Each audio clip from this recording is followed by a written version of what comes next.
Nancy Anashevska is suing 22-year-old construction worker Ryan Lutz and his friend 21-year-old dairy farmer Corey Henry for damages to her car and for sexually assaulting her 18-year-old daughter Jamie Swanson. Order. All rise.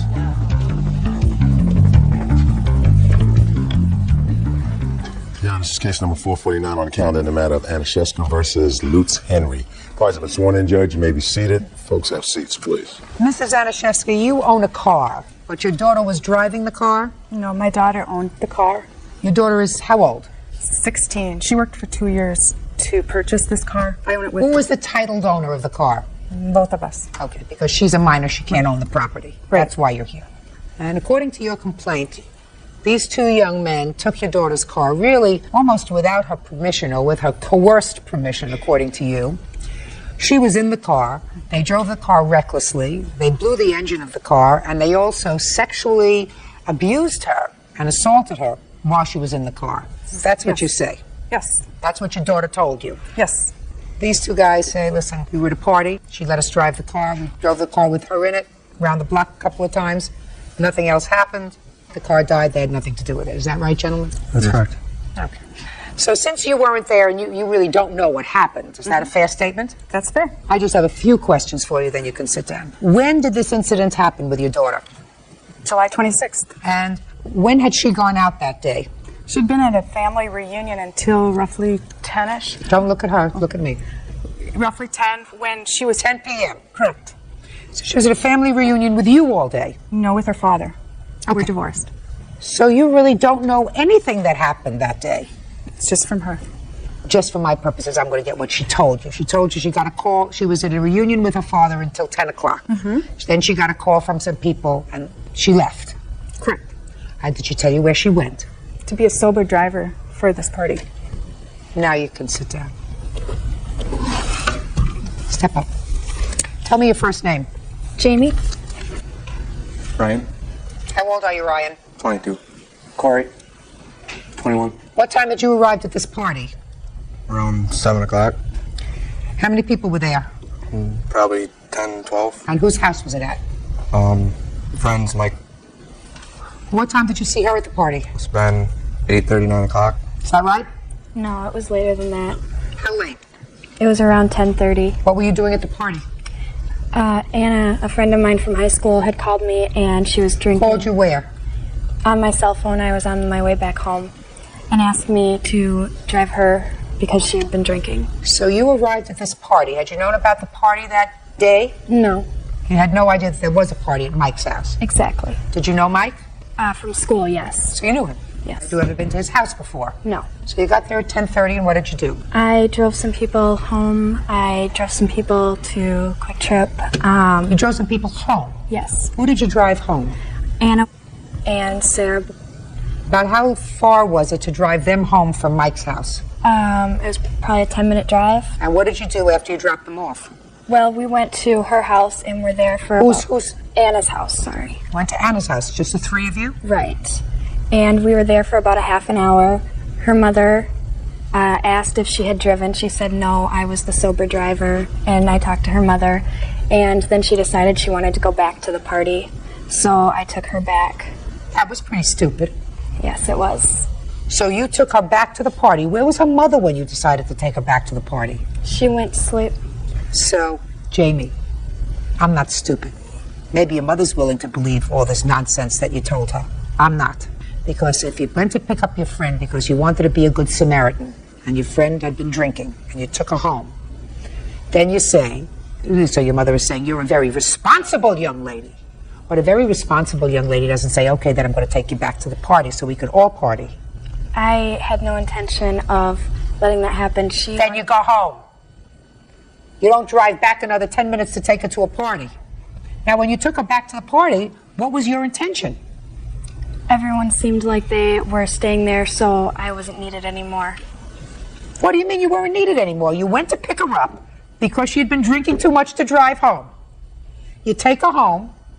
She decides to go back to the party to drink some more, so you decide that she doesn't need you anymore, and you were leaving. My main goal was that nobody drove drunk that night. Then you shouldn't have taken her back. I'm telling you, madam, Your mother may believe this nonsense that you told her. I don't. If your main goal was that nobody should be drunk and driving, then you leave your friend at home, at her home, and you say, I'm going home now.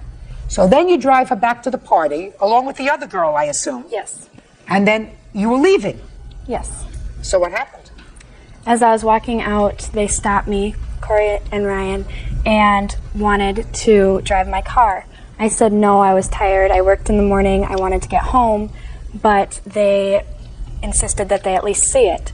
So as they walked me to my car, they kept pressuring me into letting them drive it, and finally I decided it would just be easier to let them. I didn't want them to not like me. I felt kind of peer pressured, and so I let Ryan drive the car, and as I went to get into the passenger seat, Corey then got in first and pulled me onto his lap, and Ryan started driving very fast into these country roads.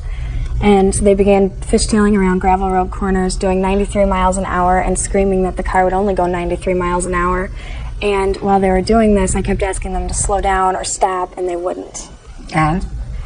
And as we went back into town, the car started making some funny noises, and they told me it was a belt and it would probably just straighten out. And I was worried. I knew that wasn't right, but I was tired and I felt really violated, and I just wanted to get home. Why did you feel violated? Because while Ryan was totaling my car, Corey continued to try to grope my breasts and to get his hands in my pants, and I kept trying to have to fight him off, and he wouldn't stop. Judge Judy continues in a moment. They kind of started making moves with me and Ryan. I want you to show me with Ryan. Ryan's next to you. How's she kept up against you, sir?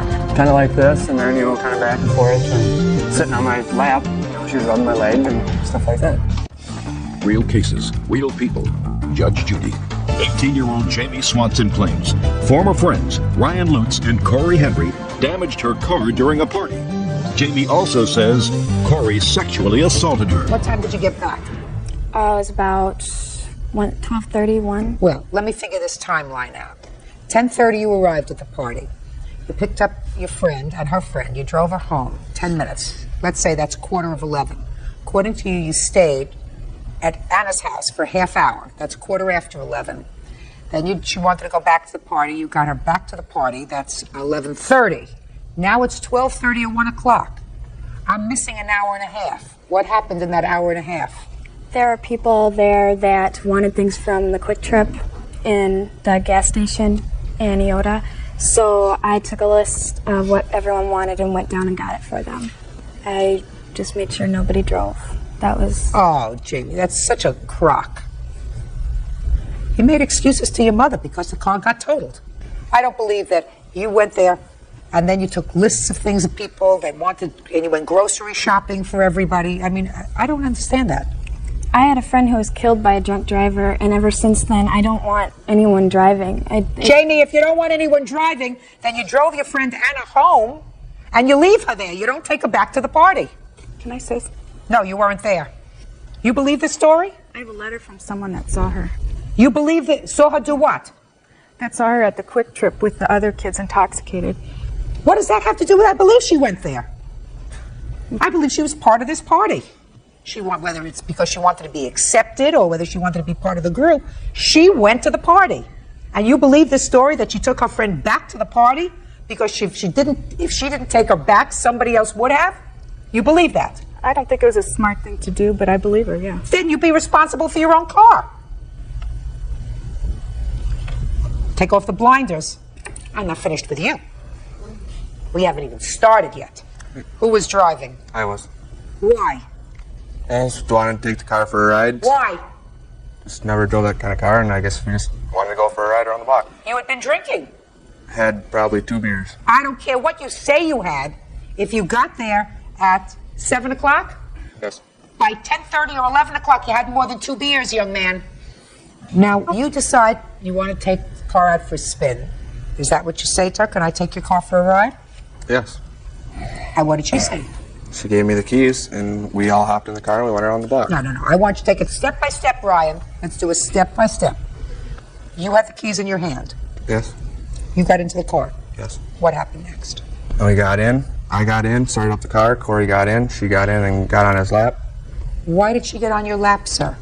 I got in and she wanted to come along, and it was just a two-seater car, no bench seat. Oh, it's just a two-seater. Yeah, so I'm cramped up. There's no back seat? No, it does have it's just bucket seats, but it's got a back seat also, yes. So she wanted to come along, she didn't want to sit in the back? I guess. How much had you been drinking that night? About probably 3-4 beers. And what about the plaintiff? Did you see her drink anything? I did not see her, but I did not get there until 11 o'clock. Okay. Where were you up until 11 o'clock? I was working until 9, and then a friend come and pick me up. All right, well, that's not... You're working until 9. Where were you between 9 and 11? We stopped in Dover and talked to a couple people, and then we went to another place, and then we arrived out there. So you went to a couple of parties first? Yes. See how I made that simple for you? Yes. You know, sometimes young people think that older people, not old people, but older people, they have this lapse and they were just born old. It's really not true. Bird remembers what happens when he was young. Right? Oh, yeah. Real cases, real people. Judge Judy. So she got on your lap. Yes. And then what happened? And then we proceeded to leave, and as we were going out of town, she kind of started making moves at me and Ryan, and... How did she make moves at you and Ryan? Now, I want you to be very careful, because, you know, I'm really good at this. You know, started rubbing keep me up here, because I'm gorgeous. They keep me here because I'm really good at it. She started rubbing up against me, and... How did she do that? Just You kind know what I want you to do? I want you to show me with Ryan. Ryan's next to you. How she rubbed up against you, sir. I want you to show me that.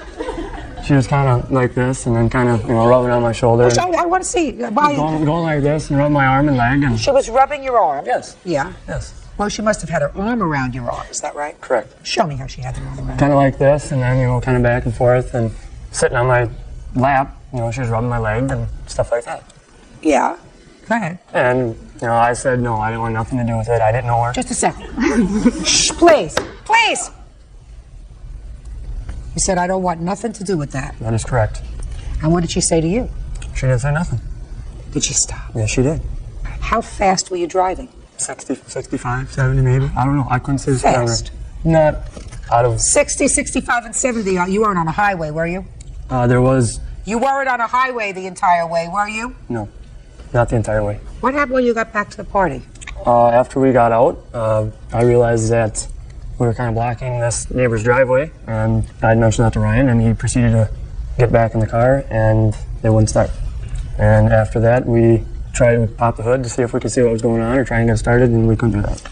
So now the car doesn't start. You had the car towed, is that right? Yes. Now, at what point, Jamie, did you call the police and tell them that you had been sexually assaulted by Corey? The next day after it happened. Can I see the police report, please?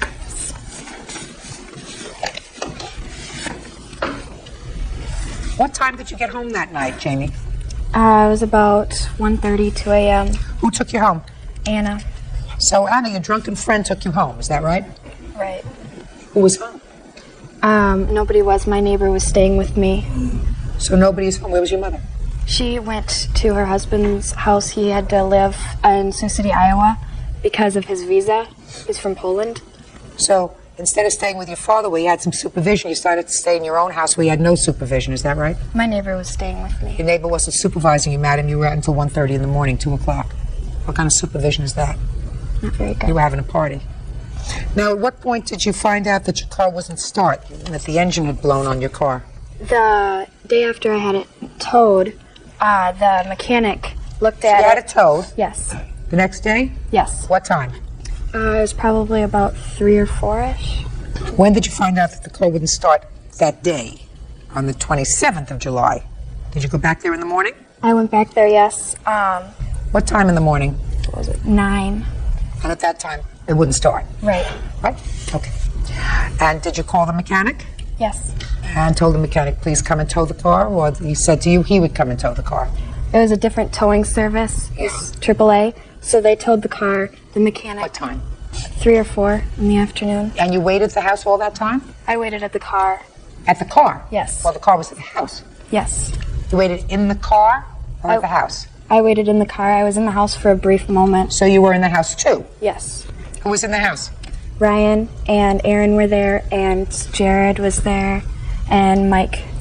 What time did you go to the police station? 7-ish. In the evening? Yes. See what I mean? Always get yourself tripped up, honey. I'm sorry. You're sorry? I'm going to tell you, you're sorry. It's very easy.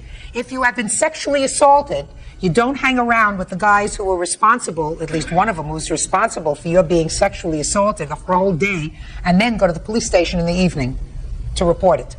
I was very, very upset after it happened, and Then you go to the police station right away.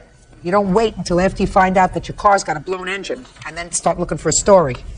When the police asked you if you wanted to file charges with regard to the sex assault, what did you tell them? I told them I didn't know yet. My mom was trying to make an arrangement so that I wouldn't have to deal with any of it because I was really emotional at the time. This is what you told the police. You told the police that you didn't know whether you wanted to file charges or not because your mother had already contacted the two suspects' parents, and if they pay for the damage done to the motor, they won't file charges. She was looking into my best interest so that I wouldn't have to see them again. You saw them. You spent the day with them the next day. Real cases, real people. Judge Judy. Corey, what's your last name? Henry. Case is dismissed as relates to Corey Henry. Sit down. I don't believe a word of what you say about being sexually assaulted by this young man. But I do believe that you took a car, and I do believe that you drove it recklessly, and I believe that you took it with her permission. So that means that both of you were responsible for what happened to the car. You're responsible and you're responsible. Now let me see the bill for the damage.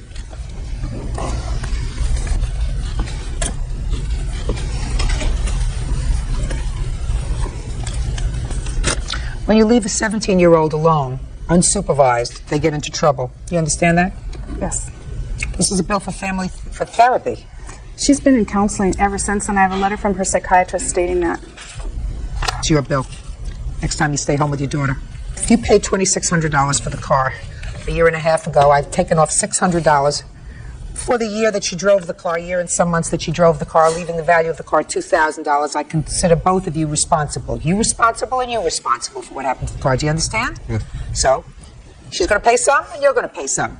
Is that reasonable? Yes. Good. Judgment for the plaintiff in the amount of $1,000. That's all.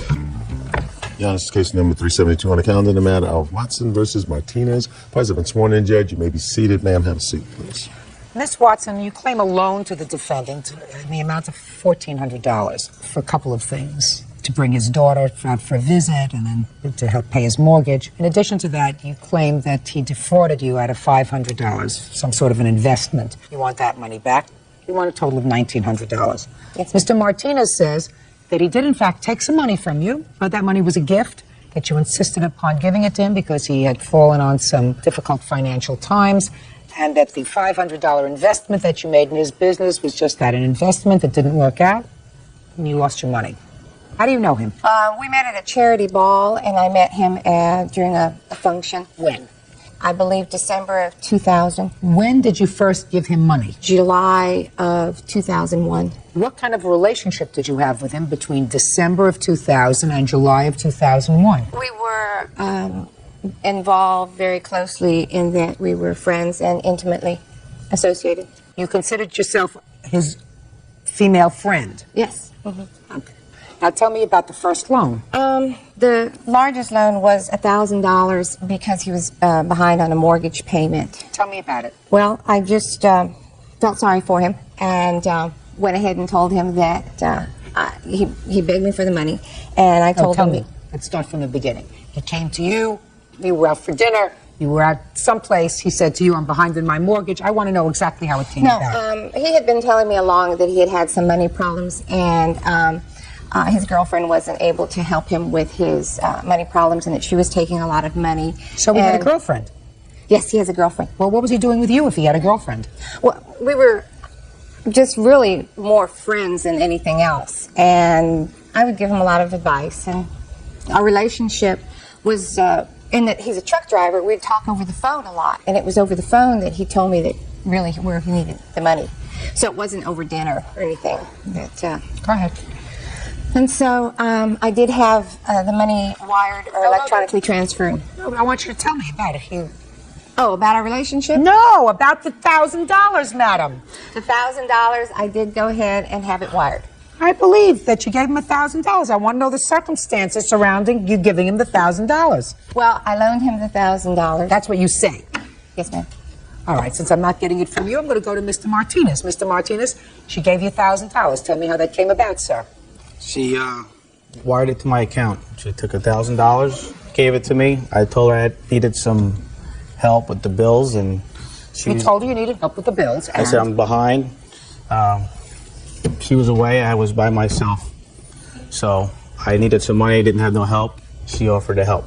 What did she say? She says if you need No, look at me. if you need some money, I have money, and if you need to borrow some or whatever, it's here for you if you need it. Good. And you said I need to borrow it. I need about $1,000 to pay my bills. So she sent you the money. So why didn't you pay it? Okay, here. At that time, I didn't have any money. It went That on. doesn't mean that it's not a loan, sir. That means that you didn't have the money then to pay her back. Didn't have the money to pay her back and couldn't pay her back. That doesn't mean it wasn't a loan. Well, if it was a loan, I would have had to sign some kind of receipt or some kind of paperwork saying that, hey, you know. You just told me you borrowed the money from her. You used that word. I asked her if I could borrow some money from her. Okay. Maybe I should use a different word then. That's not, maybe you should have, but that's the word that you used. Okay. I took the $1,000 from You her. borrowed it. Okay. And you didn't have money to pay her back. That doesn't mean you don't owe it to her. What's next? Well, Your Honor, the reason... I didn't ask you. I said, what's next? $1,000 I have. Hello? Oh, no, Your Honor, I'm sorry. I thought you I think the reason he didn't have the I $1,000... don't care what the reason is. Yes, why he ma'am. didn't have the $1,000. He owes you so far $1,000. Yes, ma'am. What's What next? else? Well, there was $500 for the investment. I don't care about the investment. You were dumb enough to give him $500 for an investment. That's your problem. Let's Yes, go to the ma'am. next thing. I think he didn't have the money because Michelle wasn't there to give it to him. Okay. Michelle was Are you in finished? jail. Are you finished with the $1,000? Yes, Is that ma'am. all he owes you? $1,000? No, ma'am. Then I want you to get to it. I didn't ask you anything else. All right. There's the $500 in the e-toys. Just a and- second, Miss Watson. Yes. You're not paying attention to me. I'm sorry. I told you, if you were dumb enough to give him invest in a business for $500 with him, and he didn't have enough money to pay his own rent, you don't get that money back. Yes, ma'am. You don't. Good. Now, so far, he has admitted reluctantly to owing you $1,000. Does he owe you any more money? Yes, ma'am, he does. But he is such You a... want to get to it. Yes, ma'am. What is it? What was it for? When did you give it to him? Before I He get is real- such a scoundrel that... That's it. I'm finished with you, Miss Watson. I'm finished with you. I asked you a simple question. The simple question is, we got to the $1,000. He owes you the $1,000. Yes, ma'am. He doesn't owe you $500 that you invested with him. Is there any other money that he owes you? What you have to say is yes, how much it was, what you gave it to him for. If you're not going to answer that question directly, Miss Watson, I'm going to give you an award of $1,000 and say goodbye. Do you understand? Yes, ma'am, I do. He does owe me another $900. No, he doesn't. You want to tell me what the $900 is for? I do have documentation on monies that were given to him when he did ask me for loan, and I do have FYI when I did fax him the information. And Miss then, Watson, is there something wrong with you? Judge Judy continues in a moment. You invested in a bad deal. Period. End of discussion. That leaves $400 left, not $900. Do you understand? yes, ma'am. And later today, I don't remember getting hit. I got hit 3 times, actually. Started drinking some liquor, then we just started wilding. Said what? Wilding. What is that? Acting crazy. real cases, real people. Judge Judy. Rebecca Watson says former lover Larry Martinez owes for a series of loans and for an investment she made in his business. Your lawsuit is for $1,900. Yes, ma'am. $1,000 loan. Something for a plane ticket or something to bring his daughter out. That's and then correct. Quiet! And then $500 that you say you invested with him. I've already told you I'm discounting the $500. He does not owe you the $500. You invested in a bad deal. Period. End of discussion. That leaves $400 left, not $900. Do you understand? Yes, ma'am. Now, what was the other $400 for? The other $400 was in petty cash and plane ticket that he needed to I'm not interested in petty cash. get his daughter I'm back not to interested New in York. petty cash. What was the plane ticket? The plane ticket was about $300. What do you mean about $300? It was $300 because I gave him Show me. $100 for being able to get in the airport. Show me the $300 plane ticket. Show me where it was. Where did you buy the $300 plane ticket? No, I gave him the money as a loan because he needed to get his daughter from New York. How much was the To New plane York. ticket to get your daughter from New York to wherever? About $250. That has nothing to do with the money that she gave me. Was $1,000 towards my bills. That money came out of my pocket for the plane ticket. So she didn't give you $250. You have any evidence that you put that plane ticket on your credit card? No, ma'am. Good. So you got $1,000, Miss Watson. That's it, period. That's what you say you owe her? That's what you borrowed. Is that right? Is that right? Yes, ma'am. Perfect. Goodbye. Parties are excused. You may step out. There were, times that she was in jail and she was gone and not able to be with her. I didn't know all this at the time. I didn't even know he had a girlfriend. Well, I was away. The cat played. Larry is a real scoundrel, and he's got a woman at every port. I thought she was my friend, and she was cheating on me. Both of them. You learn from your mistakes. I'm not going to be doing that anymore. And now the next case. All parties in the matter of Colleen versus Bradford. Step forward, please. 23-year-old bartender Nita Colleen is suing her former friend, 27-year-old furniture refinisher Terrence Bradford, for assaulting her during a night of drinking. Miss Kaleem, how do you know the defendant? Terrence Bradford was a friend of mine. What does that mean, a friend of yours? Was he a A boyfriend? friend of mine, just an associate. We lived a block away from each other. If I wasn't working and he wasn't working, we'll call each other, go out. It's your complaint that he assaulted you for no reason one evening when you were both drinking. Right. Mr. Bradford says that you were drunk and you went nuts and he was merely defending himself. So I want you to tell me when this happened, what kind of an assault it was, what your injuries were, and then I have a few other serious questions to ask you. Okay. When was it? It was on September 11th of 2002. Where were you and what were you doing? I was in Terrence Bradford's home. We were... Who else lives in his home? His mother, and I think his stepfather, his father. Were they home? His mother was home, yes. Go ahead. What time of the day? Around 11, 12 o'clock at night. Come on, let me hear what happened. Okay, what happened was, Terrence called me earlier that night. He was like, "What you doing?" I said, "Nothing, I'm not doing anything." "Well, let's go get some beer that he drinks." Now, this is like some strong beer, and I don't really drink like that. Every time I get with Terrence, I drink with him. And we were drunk that night. We were both drinking. And In his mother's house? In his mother's house, yes. And what happened was, I couldn't breathe. I was having difficulty breathing. All I remember was... You were having difficulty breathing from what?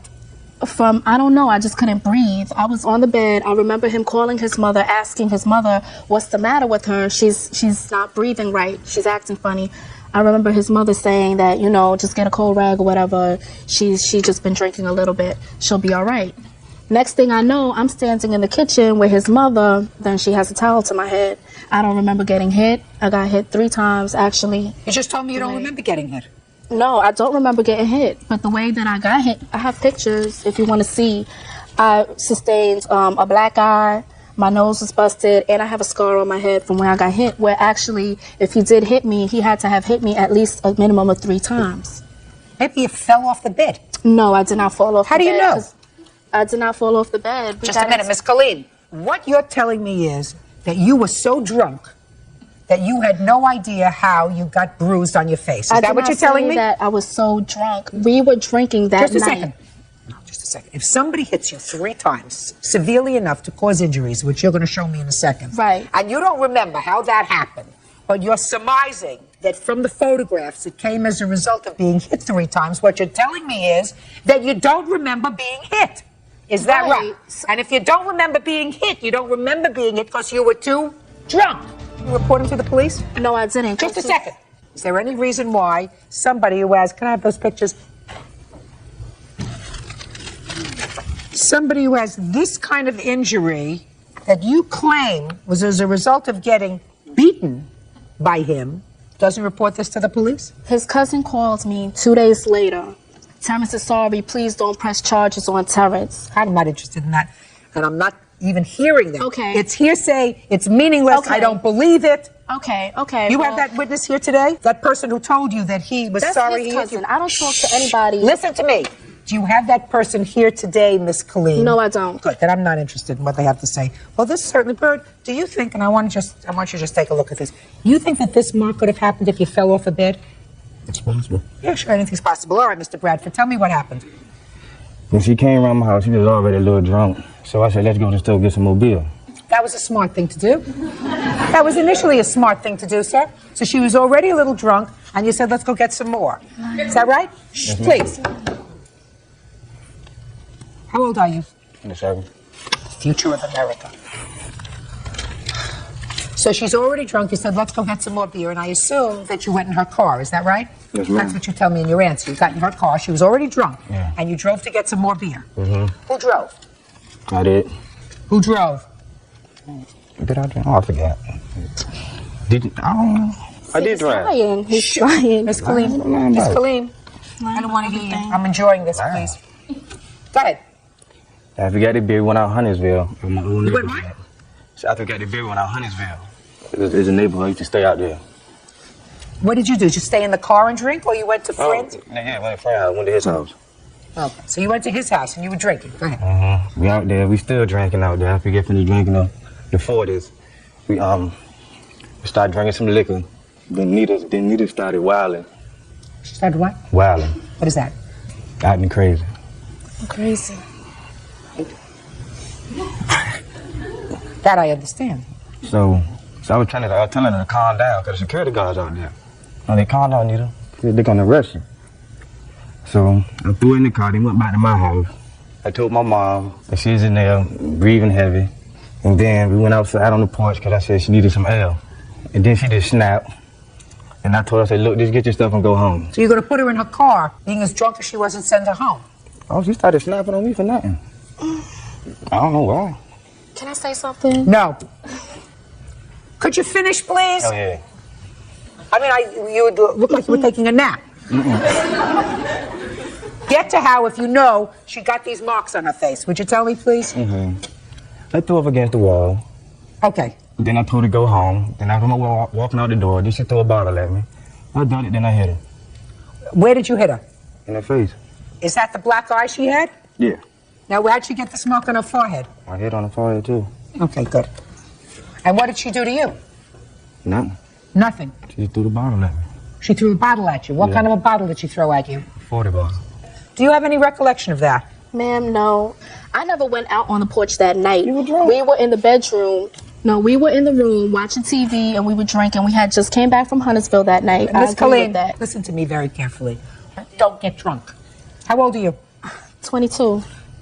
You don't get 23 drunk? now. Don't get drunk. Okay. That's the lesson. He got drunk. You got drunk. You don't remember what happened to you. He's honest enough or slow enough to tell me that he hit you 3 times. All right? That's honest. He hit you 3 times because he said you threw a 40 bottle at him. Well, that's really no excuse for hitting you 3 times. Maybe a push to get your way if you're drunk, but he was drunk too. I mean, he wants to get drunk and be hitting on people for no reason because I couldn't breathe or whatever. That doesn't make any sense. Where is your responsibility in all this? He's an idiot. I don't have any responsibility in any of this. Oh, you do? Oh, listen to me. We're friends and we go out and drink. My mouth is moving, your mouth has to stop. Your responsibility to yourself as an adult is not to get so drunk so that you don't know what you're doing. You do have a responsibility. Because if he did, in fact, assault you when you had no responsibility, then you would have called the police and made a complaint, and he would have been arrested for assault, because that's what he did. And the reason that you couldn't do that, even if you had wanted to do that, is because you were so drunk that you have no self-induced. He didn't order you to drink. He didn't compel you to drink. He didn't get you down on the floor and use a funnel and funnel it into your mouth. You went to his house on purpose for the express purpose of drinking. And I believe everything he says, that you did arrive at his house already having consumed alcohol. Okay, can I say one thing? No. He called me 2 days later. What part of no didn't you understand? How is he going to apologize? What part of no didn't you understand? Because he's stupid and called you to apologize. He agreed that he was going to pay for my medical bills. Good, he should pay for your medical bill. For my one Good. day. Just a second. He should pay for your medical bill. Did you agree to pay for a medical bill? Yes, ma'am. Yes, you did. Good. And what was your medical bill? $159. That's what he's going to pay. Judgment for the plaintiff. He agreed to pay for this outside. Yeah, this is case number 397 on the calendar, the matter of Rogers versus Stowers. Parties have been sworn in, Judge. You may be seated. Gentlemen, have seats. Mrs. Rogers, you hired the defendant as a nanny. She worked for you for a very short period of time before quitting. It is your claim that she owes you some money because you made travel arrangements for your family along with the defendant, and it was, you claim, her agreement that if she did not go on these trips with you, or this trip with you, she would pay you for her ticket.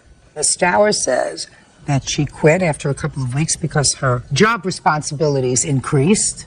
She wasn't happy about that. And that she did agree to reimburse you for any of your out-of-pocket expenses, which she did by sending you a check for change of name or whatever that had to be done to change the tickets. So why don't you tell me when she came to work for you? She came to work for me in October, early October, and She was hired as a result of an ad that you put in the paper? yes. Yeah. And what were her job responsibilities? At the time when I hired her, I explained that the job was a very busy job, that it wasn't for anybody that just wanted to babysit or sit and watch TV, that it was for a person that had a lot of energy, and it was a lot of laundry. I have 3 very busy kids running around, making messes all the time, and also that we had trips planned. All right, 3 kids and laundry is what I hear so far. And house cleaning. House cleaning nanny was the ad that I put in the paper. You have a copy of the paper? I'm afraid I don't, Your Honor. What did the ad say? It was for a mother's helper, and with light housekeeping, 3 kids. Yes. Your Honor, I never said anything about light house cleaning. I made it very clear that it was heavy house cleaning from the very beginning. What was the ad? The ad was for mother's helper, house cleaning, child care, homework, kind of a variety of positions. Not in the ad, madam. Miss Rogers, don't make it up as you're going. I've read lots of ads for mother's helpers, nannies, housekeepers. They don't go into homework. That doesn't happen. Yeah, and you don't have a copy of the ad. No, I'm afraid I don't, but it did say schoolwork in the ad. How large a house do you have? Not a large house, Your Honor. It's Why don't you tell me how large a house you have? 2-bedroom rambler with hardwood floors. And you have 3 children. How old are they? 2, 5, and 11. Do you work outside of the home? No, I don't. So it's really helping you. Yes, it is. But most of the, I must add that most of the responsibility of the house cleaning is left to my mother's helper. And I make that very clear when I interview them, that I like to spend more time at my daughter's school and with her doing homework. And what I needed my helper to do is help keep the house clean and run the kids around to their activities. And how much were you paying her for this job? At that time, How much were you being paid? $1,500 a month. And how many days a week were you working? 5 days a week. How many hours a day? It was usually 8 hours a day, sometimes more. Okay. Now tell me about the lawsuit. okay. When I hired her, I made it quite clear that we had. Just tell me what you said.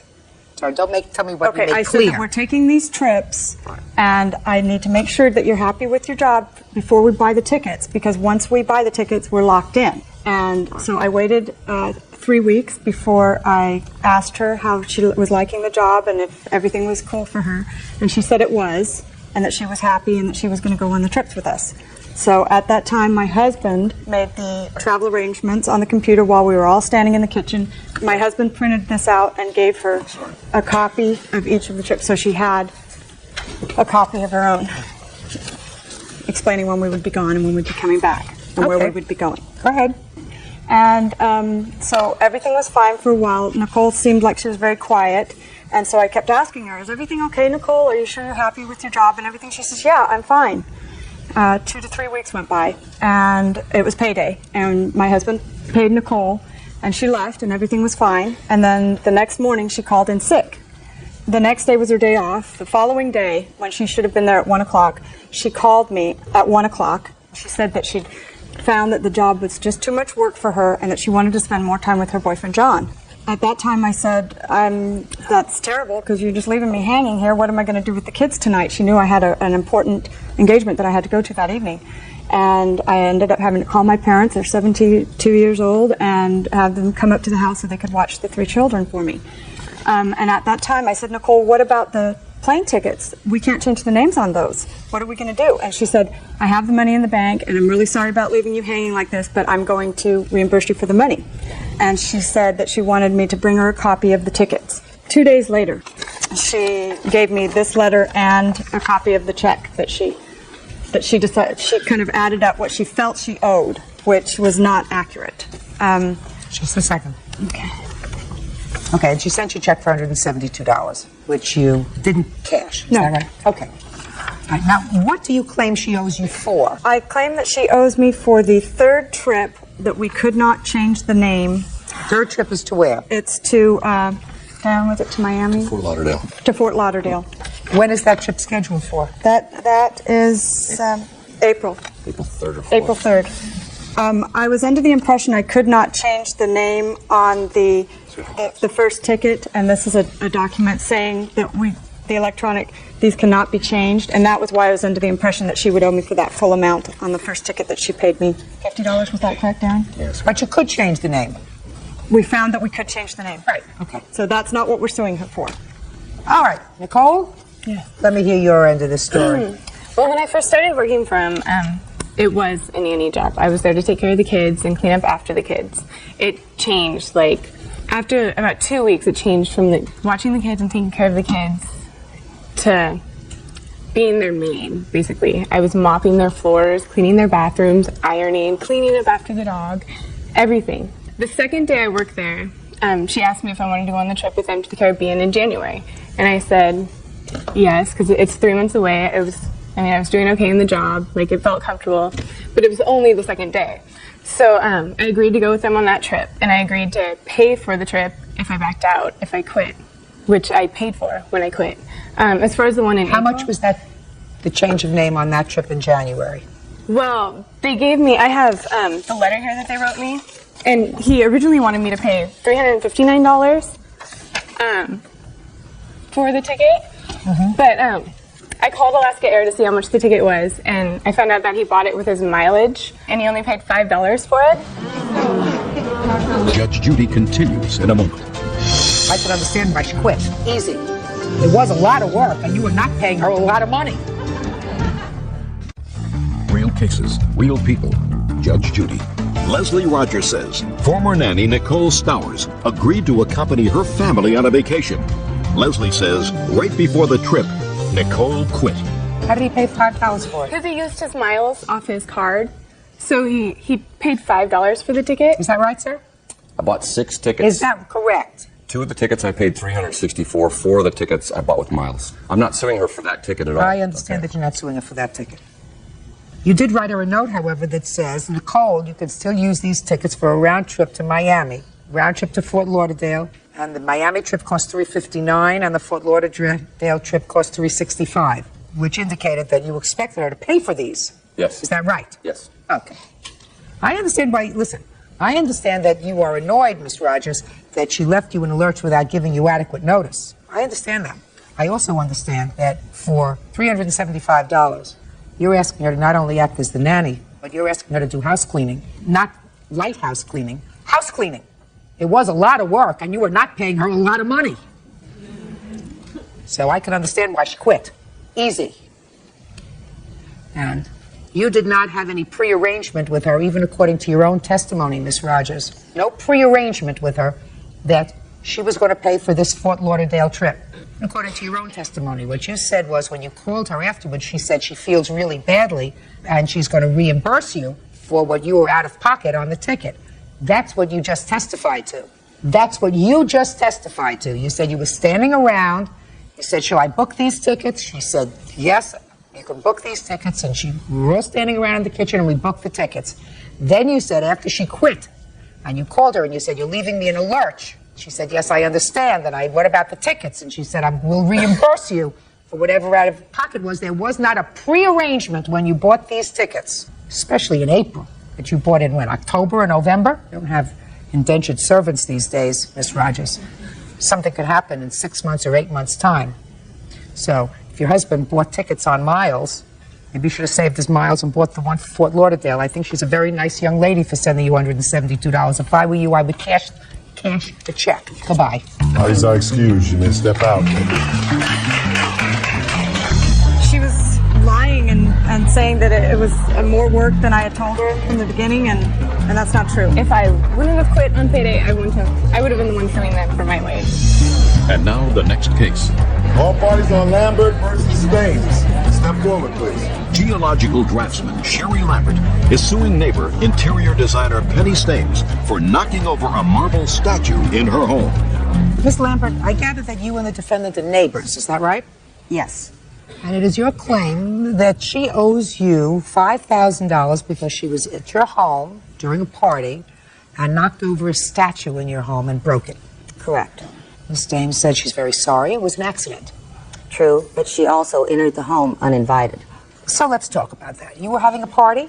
Mr. Brown and his wife and myself were hosting a small party that day, yes. How was Mr. Brown? He's my next-door neighbor. I apologize, Your Honor. And how many people were at the party? I'd say approximately 15. How large an apartment or home do you have? About 2,000 square feet. Now tell me about Miss Steams. How did she get to the party? I'm not sure, but she walked in carrying a plate of bread in one hand, a yellow glass in the other. So you saw, just a second, so you saw her when she came in? That's correct. I was standing off to the side and she came in the front door and announced, "I'm crashing your party." I took the bread out of her hand. She must have said, shh, just a second. She must have said something to you first for you to take the bread out of her hand. Now, was this bread that she was eating or was this bread that she came to bring to the party? She was bringing it to the party. Okay. Right. She stated she was crashing the party. Right. I was not happy, didn't quite know how to respond. I don't care whether you were happy or not. Your emotional state is not relevant in these proceedings. I want to know what you did. I took the bread from her and took it into the dining room. I did not want food on the bar area. Was there a buffet there? Is that what was there? Correct. What happened next? I heard a loud crash. I walked back into the living room area. The defendant was sitting on the floor next to this marble statue and pedestal, which she had knocked over. She was very upset. She was crying, sobbing. Needless to say, I was very upset. Did you see a lawyer, Miss Lambert? No. Did anyone tell you that if she was a guest in your home and this accident happened, because clearly you don't suggest she did this on purpose. No, it was an accident, that she was not legally responsible. Did anyone ever tell you that? No. Did anyone ever tell you that if she were an invited guest, she would not be legally responsible, but if she was uninvited into your home and was really trespassing in your home, then she would be responsible? That's what I would assume to be correct. That's the reason why you told me in your complaint, "I'm crashing your party," to make it clear that she was really trespassing in your home. Yes, ma'am. Is that right? Correct, Your Honor. Trying to get around the fact that an invited guest would not be responsible if there was an accident in your home.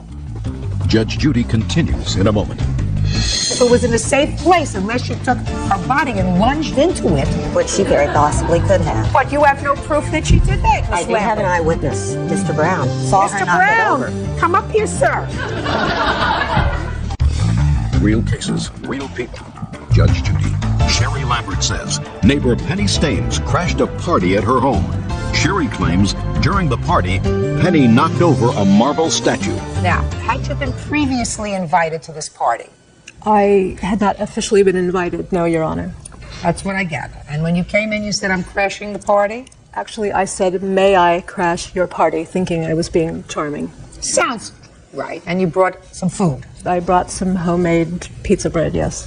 And Miss Lambert accepted that and added it to the rest of the party favors. She directed me toward the dining room. I put it in on the table.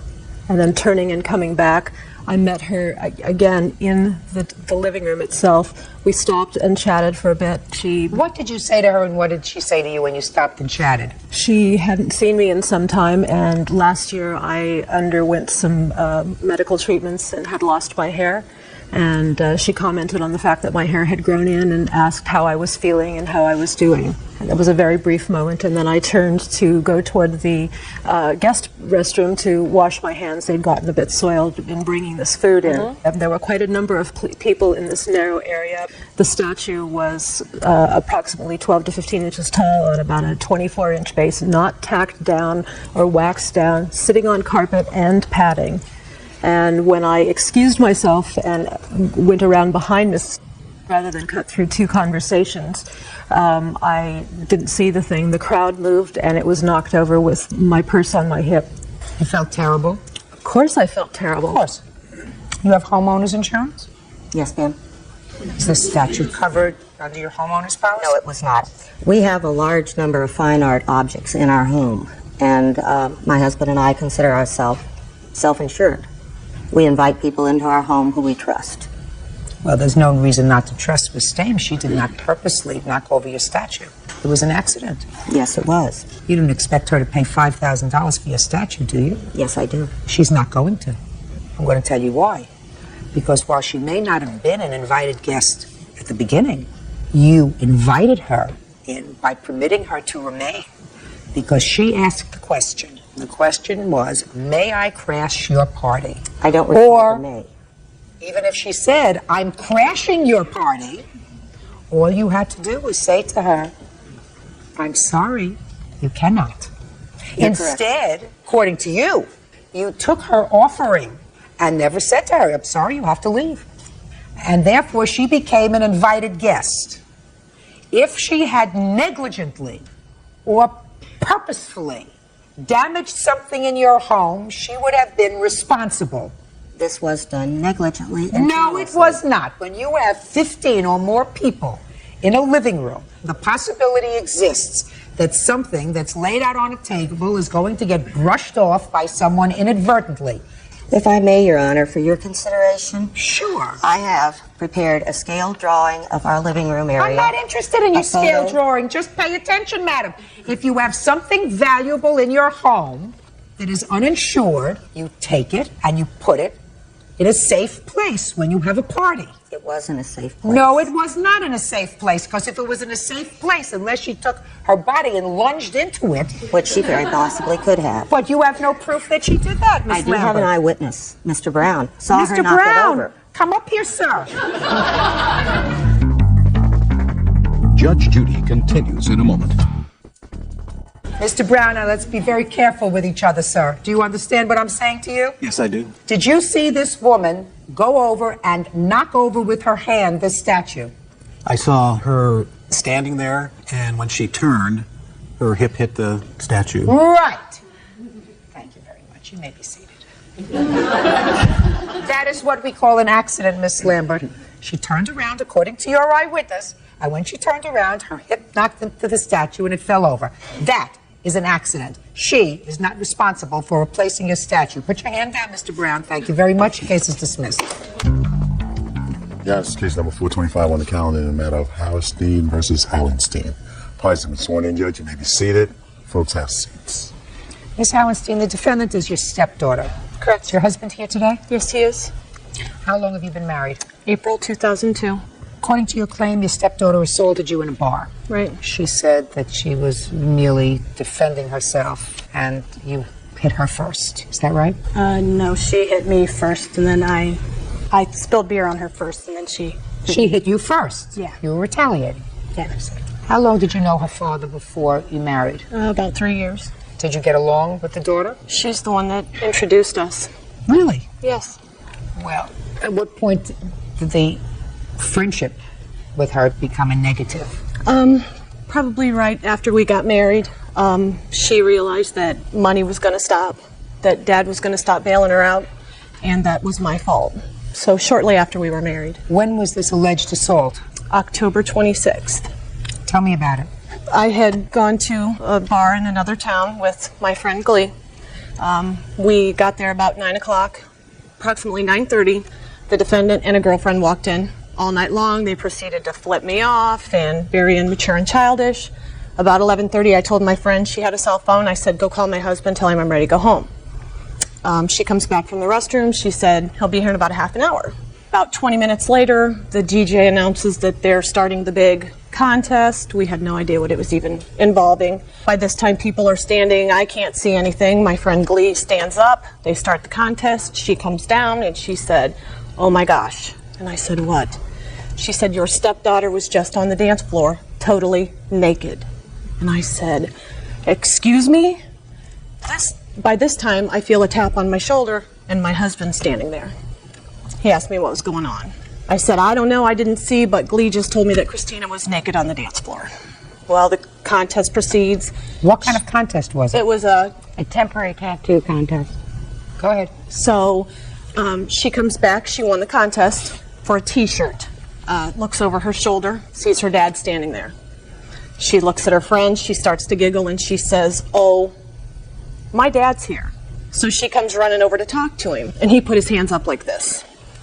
And she's, Dad, and he put his hands up like this and he said, you know, Christina, you made me really proud tonight. And she snapped. She lost it. She was screaming at him, F you, I hate you, you're worthless. And then she went through everybody that was with us. And F you, and F you, and F you. And I stood up. I put my coat on. I said, you've drawn enough attention to yourself. I'm taking my husband. We're leaving. I went to take a drink of my beer. She smashed my hand. The beer went all over me, the floor, everyone. I went to throw my beer back at her. The glass fell off the front of my hand. She claims it hit her in the chin. Turned around to walk out. She picked up half a pitcher of beer and slammed it, hit me in the right here in the head, and we left. Do you have any medical records? I do. See them, please. Your pictures, ma'am. I do. What kind of work do you do? I work at Best Buy. I'm a laborer, and I work part-time as a bartender. How old are you? 24. Who do you live with? Myself. What time did you get to the bar on the evening of the 26th of October? It was probably after 10. Did you come there directly that evening from home? I stopped up at the bar that I work at and met Jack up there, and then we went out there. Was there a contest that night at the bar? Yes, there was. Was it a contest where you had any part of your clothes off? The answer is either yes or no. It's very easy to find out. All I have to do is call the bar. So the answer is yes or no. Yes, I had my clothes off. Would it be a fair statement that in order to get what appears to be, a reasonably intelligent young woman on bar dance floor, have her take her clothes off, she would have to be a little bit drunk? Yes, I was. That would be a fair statement. Yes, I was. Had you ever done that before? No. Would it be a fair statement that when you saw your father there, that you were a little embarrassed? No, I didn't even know he was there. After I said when you saw your father there. No, I wasn't embarrassed. Not at all. No. Then you would have had to have been really drunk. No, because it has nothing to do with him. It's me, not him. So I'm not embarrassed by it. I did what I did. I can't take it back. But you wouldn't have done it if you weren't drunk. Probably not. Your stepmother was injured as a result of you hitting her on the back of the head with a pitcher. And it's clear to me that you started it. Somewhat, yes. Because even according to you, you spilled beer on her by tapping her glass. I didn't tap her glass. I picked someone's beer up off the bar and threw it on her. I wasn't. Okay. There was Even worse. Even worse. It was just the beer. I didn't throw the glass at her. Even worse. Yeah, what it is. You started it. And according to these photographs and the medical records, you finished it. And if you can't control your liquor, don't drink. Period.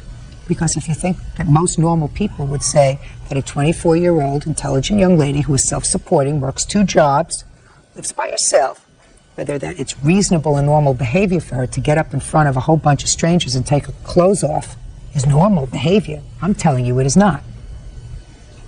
Not normal behavior, is it? Not in my book. Not mine either. Coming up on Judge Judy. She accused my dad of sleeping with my best friend. And I said something to her about it. She dragged me outside with her and my dad and told me that my dad called me a worthless, good-for-nothing person. That's why they won't have another kid. And later today, You started sending her letters that you wanted your money. She said, "You're not my lawyer." She recognized me as her lawyer. And did you recognize him as your lawyer? I never spoke with him. real cases, real people. Judge Judy. Melanie Howenstein says stepdaughter Christina Howenstein assaulted her in the middle of a nightclub. Melanie says Christina was so drunk she got naked on stage. What kind of problem do you have with her? I've really never had a problem with her. We got along fine. Then we've been having a shaky relationship for 3 years since I've known each other. Why? I don't have any idea. I have no clue whatsoever. We got along for 10 months. I was happy that they got married. I don't care that they're married. That's their life. I have nothing to do with it. I don't want them divorced. My father said they were going to get divorced because of this whole situation, and I told him not to because I don't live there. It has nothing to do with me. Good. Perfect. No problems, but I don't know. This whole thing has been building up and building up. Like her birthday, she accused my dad of sleeping with my best friend, and I said something to her about it because she does it all the time. And I guess that irritated her because she dragged me outside with her and my dad and told me that my dad called me a worthless, good-for-nothing person. That's why they won't have another kid. So that's why they what? They want to have a kid together. So that's why they want to have another kid, is to make up for me being a bad seed. So. Well, that's a ridiculous statement. Listen, try to get along with each other. Life is very short. If you're not best friends with your stepmother, be cordial with your stepmother. Where is your biological mother? Not in the picture. Not for a long time. Yeah, so you have no contact with her? I see her probably 3 times a year, if that. Okay, you had more of a relationship with your father? Yes. Well, don't throw that away. In any event, you're responsible for these medical bills that she had to pay because you started this argument physically. You ended it physically. She was injured. Medical records are clear. You owe $941. Judgment for the plaintiff. That's all. Parties are excused. You may step out. It was just a temporary tattoo contest. Just no big deal. Just me out having fun doing what I like to do. There was problems long before I was involved, and she needs someone to blame it on. And I guess I'm the easy target. My father and I do not talk anymore. Even if I'm not involved, I think he needs to have a relationship with his daughter. I want nothing to do with her. I'm not going to talk to him because it'll get back to her about me saying stuff, and it's all going to get twisted around like it has been in the past. So I'm not even going to bother. And now the next case. All parties in the matter of Stewart versus Cobb. Step forward, please. Store manager Sandra Stewart is suing dietary aide Lynn Cobb for damaging her rental truck when she beat it with a stick. Lynn says she caught Sandra with her boyfriend. All right, Miss Stewart, one evening you were sitting in a truck that you had rented. It was about 2 o'clock in the morning, 3 o'clock in the morning?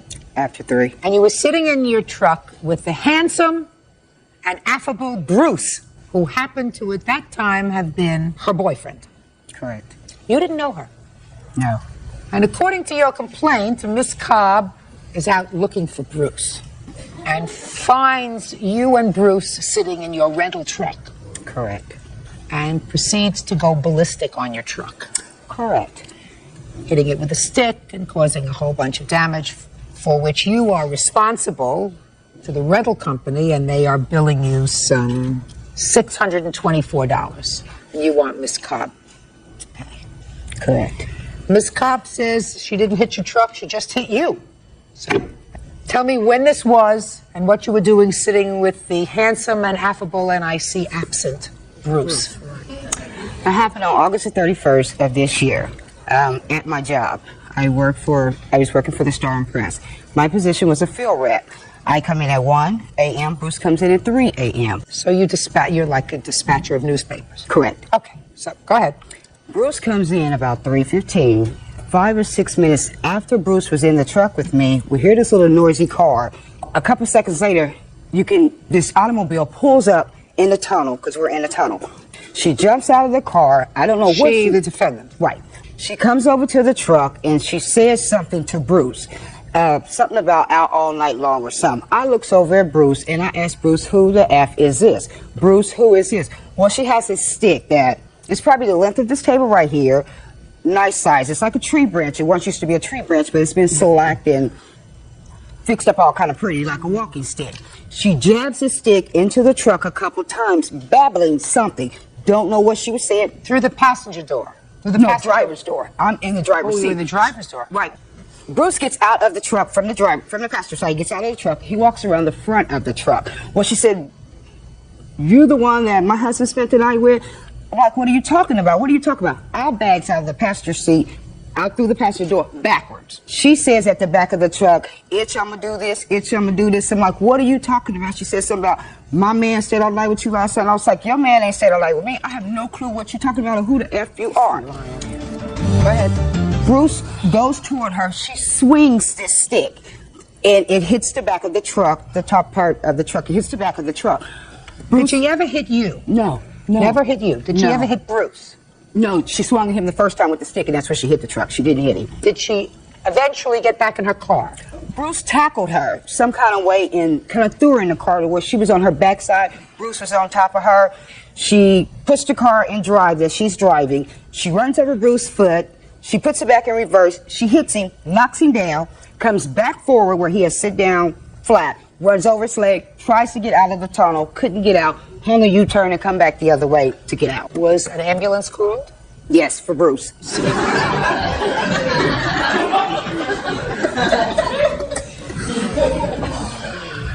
Was he taken to the hospital? No, he wouldn't go. He's been run over 3 times according to your story. She ran over his foot, she hit him, knocked him down, came back forward across him. Okay, let's go. I did not hit her truck. We was running around the truck. What were you doing there? I came to see who he was with. Why? Because I wanted to know. You married to him? No. But we've been together 11 years. I wanted to know. Why were you angry with her? What she's not telling is that I had called him on his cell phone, and we had our talk or whatever. He didn't turn his cell phone off. So I heard the whole conversation of what was going on, blase school, blase school. Okay. So, what are you mad at her for? I was mad at both of them. What are you mad at her for? Because she was with my husband. Just a second. A, you don't have a husband. Well, she was with my boyfriend. Well, so you're be mad at him? How do you know I'm what he mad told at him her? too. How do you know what he told her? Okay. How do you know what he told her? I don't know what he told her then. Right, so what are you mad at her for? Okay, I'm not mad at her then. And where did Bruce go on the 31st of August? He went to work, I guess. And did he come home? Yeah, eventually. So the two of you made up? We made up eventually, but, you know. He came home? Yeah, he came home. Can I see the damage to the truck, please? And Judge Judy, there's another automobile, my truck, she damaged Monday night. This Monday night. Just for my information, where was your car or truck that you damaged this past Monday night? I stopped at my sister's before going home to get things together. It's like 8:45 p.m. Went into my sister's house, came back out about 5 minutes till 9. She approached me from behind this building. I had my 2-year-old by the hand. She walked in front of me. She says, now what? Now what? What about tomorrow? I called my sister's name because she always watches us go to the automobile. I said, Lauren, come get my baby. She stepped right out of the door, grabbed my baby. Sandra, what's wrong? I said, just get my baby. Then she sees me and she says, no, you got somewhere to go. You got a plane to catch. Come on in the house. We're going to call the police. When I come back out with the baby, after I gave the report with the police, come back out to get the baby, the police is in the parking lot next to my Ford Explorer. Says, Sandra, look, my tires are cut and my truck is keyed. I'm not going to ask her to respond to that because this is a complaint that's still open.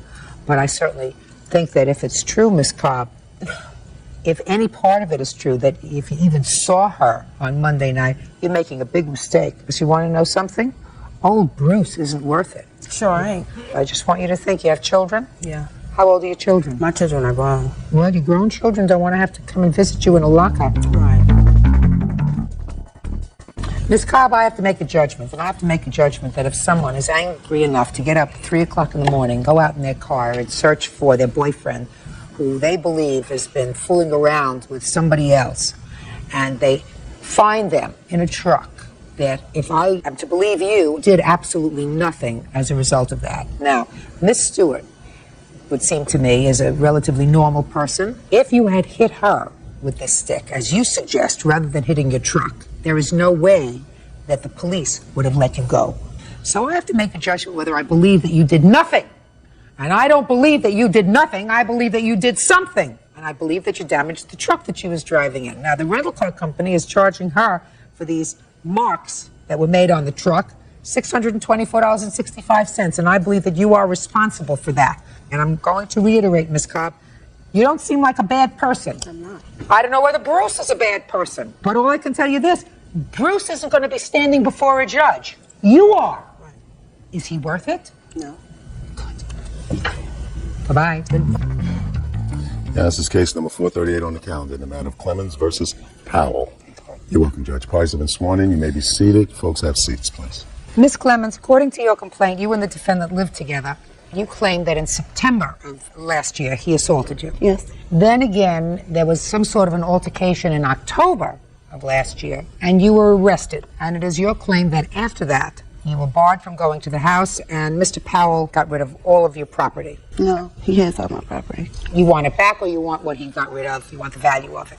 Mr. Powell says that there was never an assault in September, at least not one perpetrated by him. Correct. And that the property that you're speaking of was property that you were supposed to retrieve with the assistance of a third party pursuant to a court order. You never got a third party to come and get your property, and he got rid of it. Correct. Okay. How long did you live together, Miss Clemens? 2 years, a little over 2 years. From when to when? From November of 2000 until October of 2002.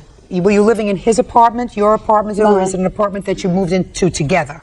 He moved into my apartment, and after that, we moved into a house. So you were living in 2002 in a leased house? Yes. And in whose name was the lease? Both of ours. Is that right? This is correct. And when did the lease expire? February 1st of 2003. So at the time that you left the house in October of 2002, there was still a few months to go on the lease. Is that right? All right. I want you to tell me first, since you're suing for this assault that allegedly happened in September of 2002, I want you to tell me the circumstances surrounding that assault. Me and Mr. Powell got into an argument, and basically it was the same thing, arguing about who did what, and basically we weren't getting along. We weren't getting along at all. And he hit me. What time of the day? Where were you? It was nighttime, and I was in my room. And he just hit you. Did he hit you with a fist? Did he hit you with an object? Did he hit you with a hand? His open hand. And what happened after he hit you? I cried for a while. We argued some more, and he left out the room. And then what happened? The next day, I woke up feeling sore all over, so I went to the hospital. You have a hospital report? Yes, I do. Let me see it.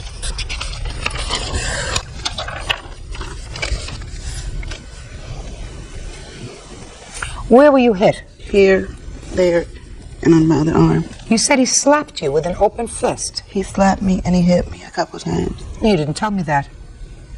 I'm sorry, I wasn't clear, but he slapped me and hit me a couple times. Did you go to the police? No, I did not. I refused After you went to the hospital, where did you go? I went back home.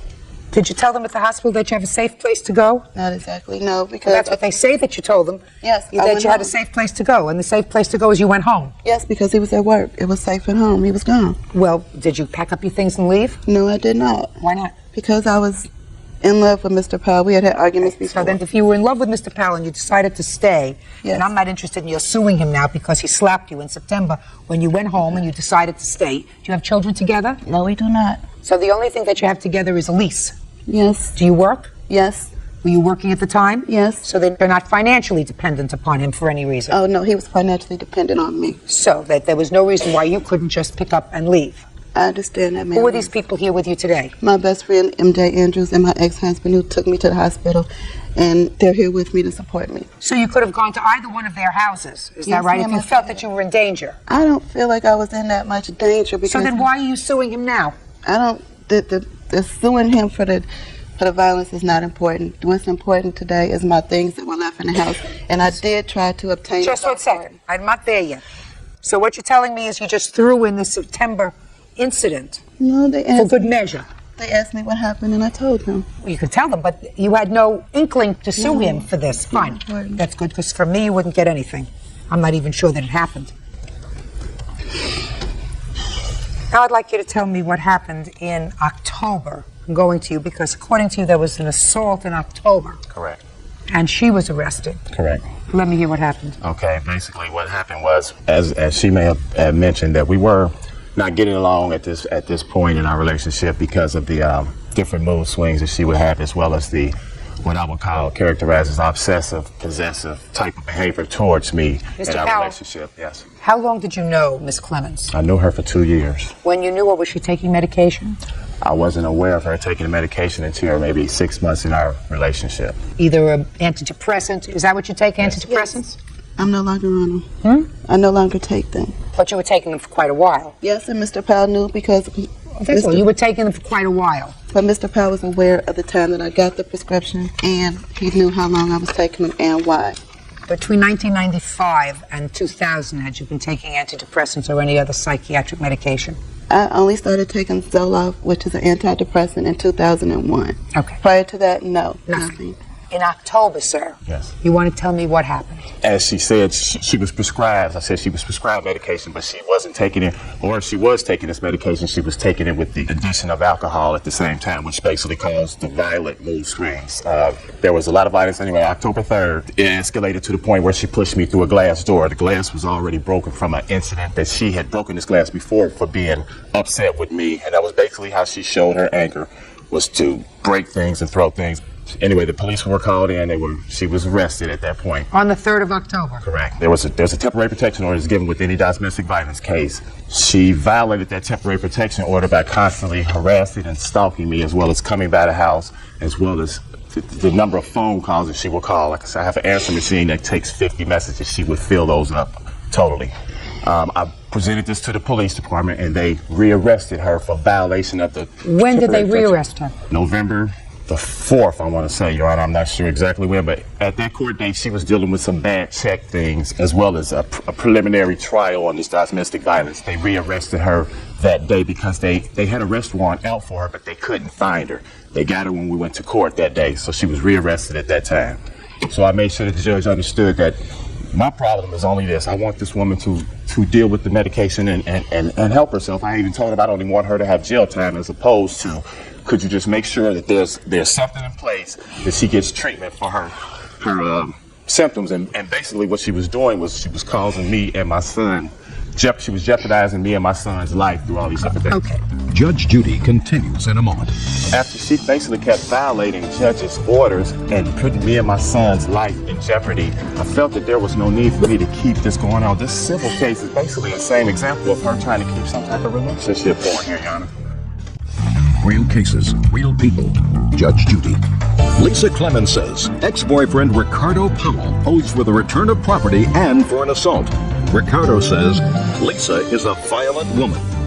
Mrs. Clemens, in November, did you plead guilty to any of these charges, and were you given a year's probation? I pled guilty to the violation of the protection order, and they dismissed the domestic violence. The underlying. The only reason I placed those phone calls to Mr. Powell in violation of the protection order was because I had no longer had any of my things. Mr. Powell denied a third party on two other occasions. Wait just one second.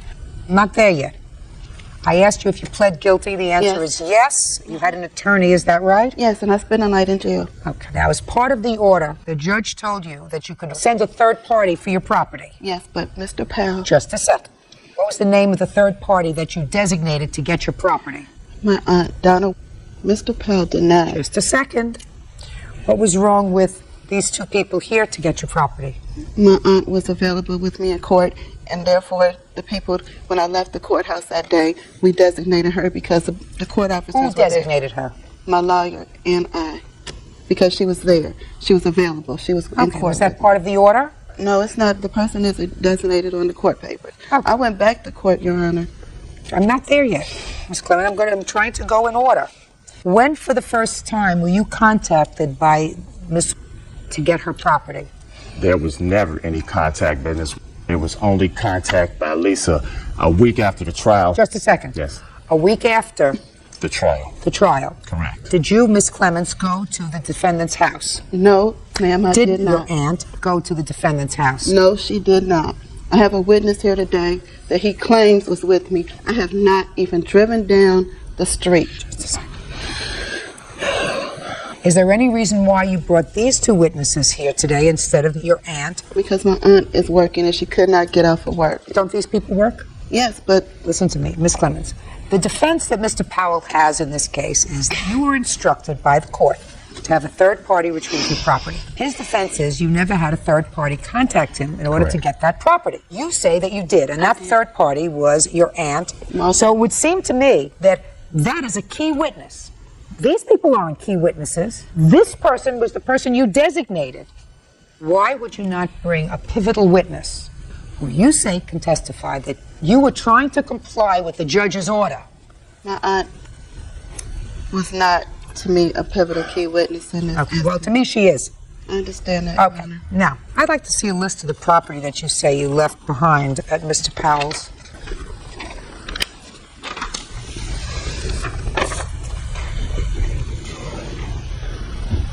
Do you still have the bed with the mattress and box spring? No.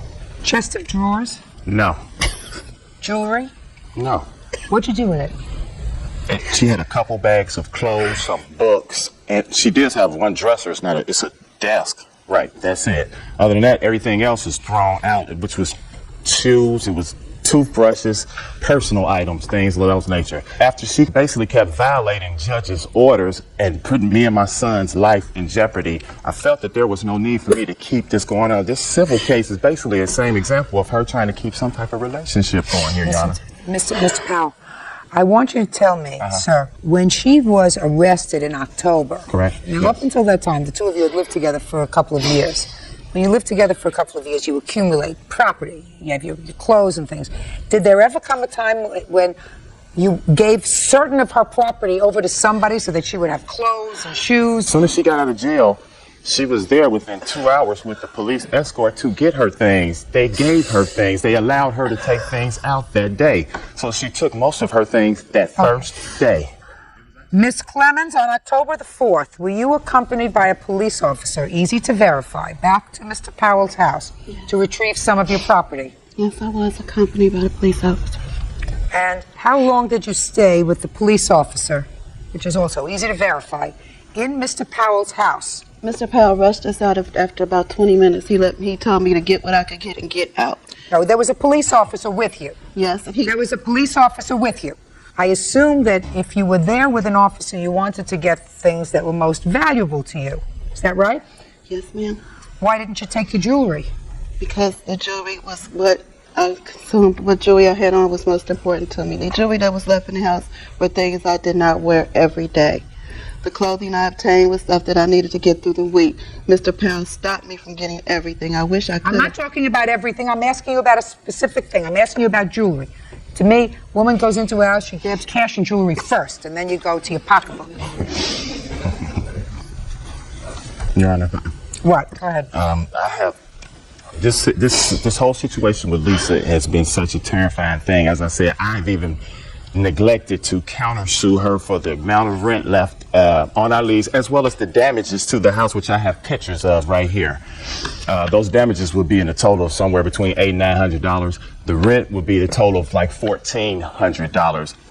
I don't want nothing else to do with this whole situation whatsoever, so I've neglected to countersue. Judge Judy continues in a moment. When did you go to get her things? No, I never got a chance to because the officer called me back and said he changed his mind. No, I don't believe it. Let's not get involved with things that you really don't know anything about.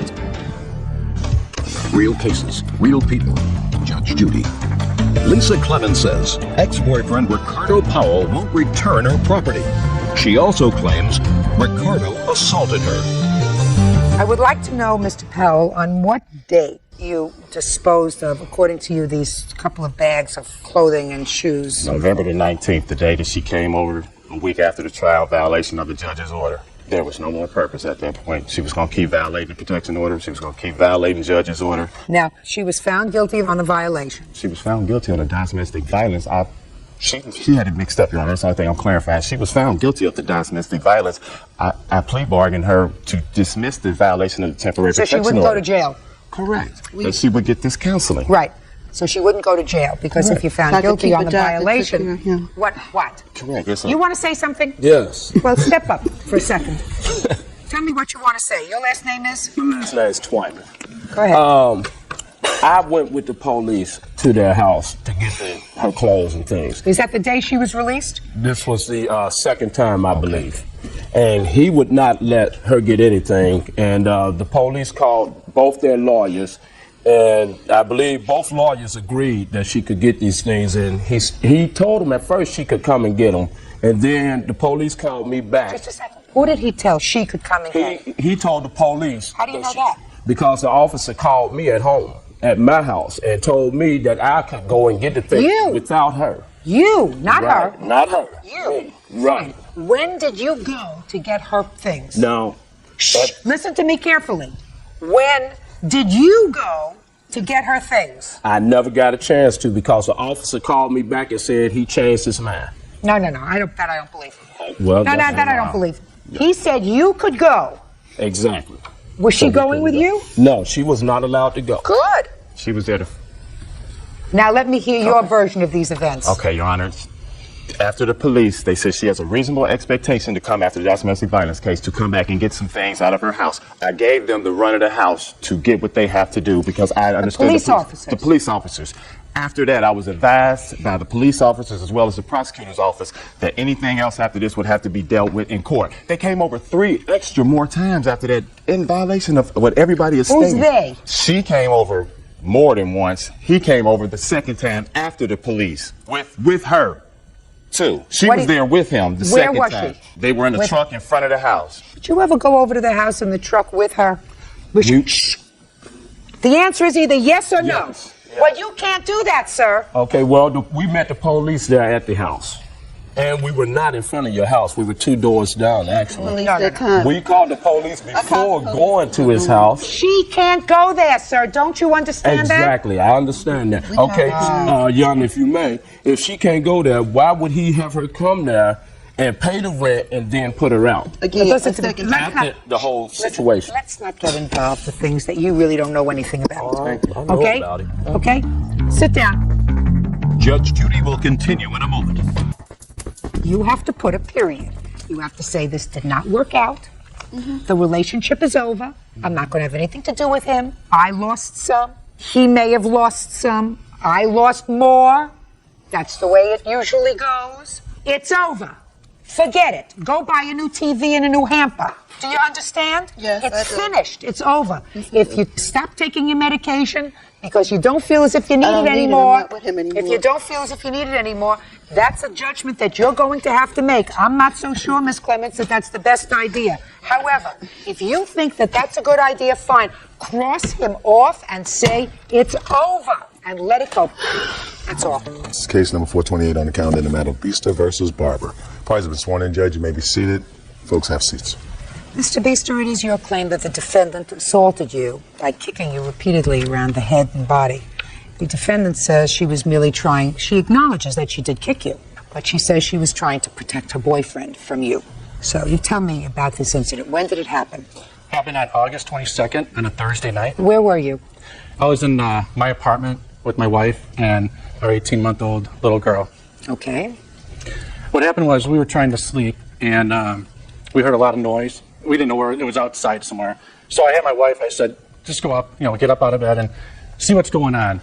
That's your first problem. Why did you send your wife out to find out what the problem was? Because my daughter, she likes to be with me, when we go to bed, and she only wants her dad, and she was holding on to me. Your 18-month-old daughter was sleeping in the bed with the two of you? Before we get to the rest of this case, let me give you some advice. That's a big mistake. Big time. You go to sleep, baby goes to sleep, baby's crib, baby's bed, baby's whatever. 18-month-old baby doesn't sleep with you. It's very cute, it's very sweet. When they're 9 and 10, it's not so cute anymore. Do you understand? You got that What? right. What? You got that right. Right. And then in the middle of the night, you find you got an 8-year-old, you got a 7-year-old, you got a 5-year-old. They're all trying to clamber in your bed. So what used to be cute when you had one isn't so cute anymore when you got 3 of them, and you end up sleeping on the floor or your wife would end up sleeping on the floor under your scenario.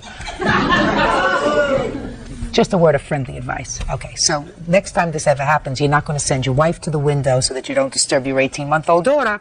You're going to get up and go to the window, right? That's correct. I love it.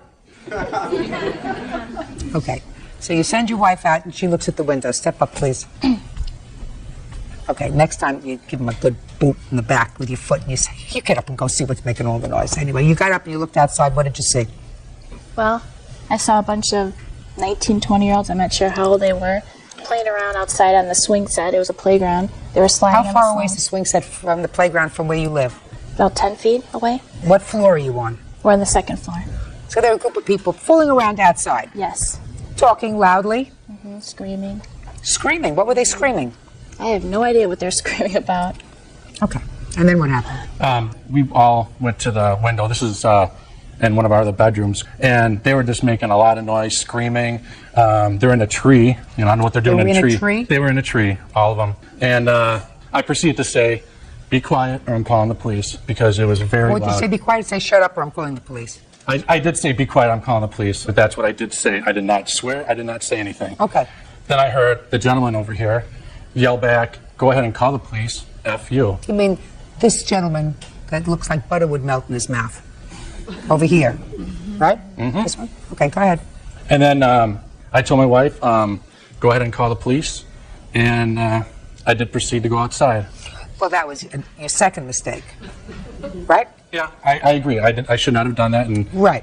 That was your second mistake. What happened when you went outside?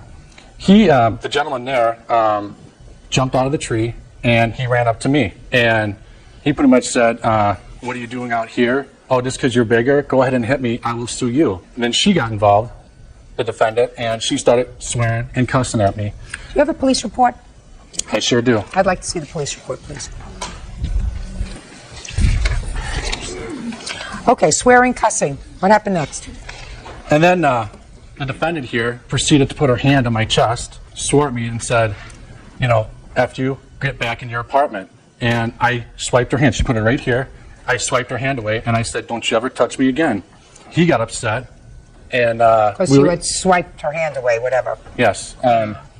But she had her hand. She put her hand on me. I understand that. Okay. She then proceeded to scream. She got right in my face, about this far apart, and she was yelling and screaming at me again. How many swearing. people were out there at that time? You? Well, what happened is four two of people- them. The two of them. The other two took off. Nobody else was out there. When I first came out there, the other two took off. So, and then what happened is then she put her hand in front of my face, and I did swipe her hand away, and that's when he came to me and he pushed me. And then from there, Your Honor, I defended myself. So what'd you do?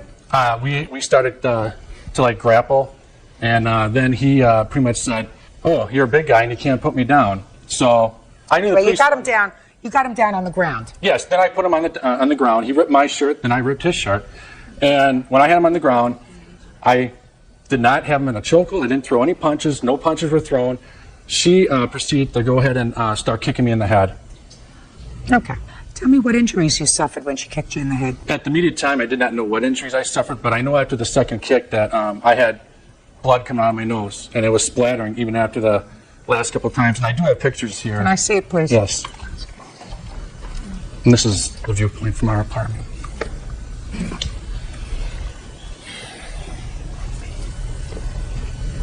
I wiped off some of the blood too, Your Honor, so it's not all there.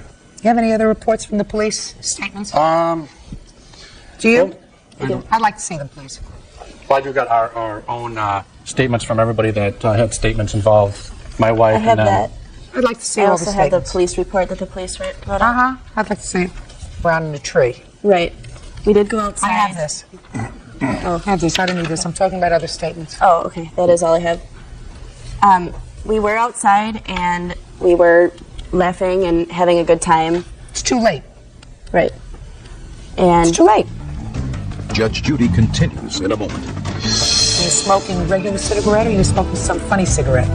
No, we were smoking regular cigarettes. But it was after you smoked the cigarette that you ended up in the tree, is that right? Yes. Real cases, real people. Judge Judy.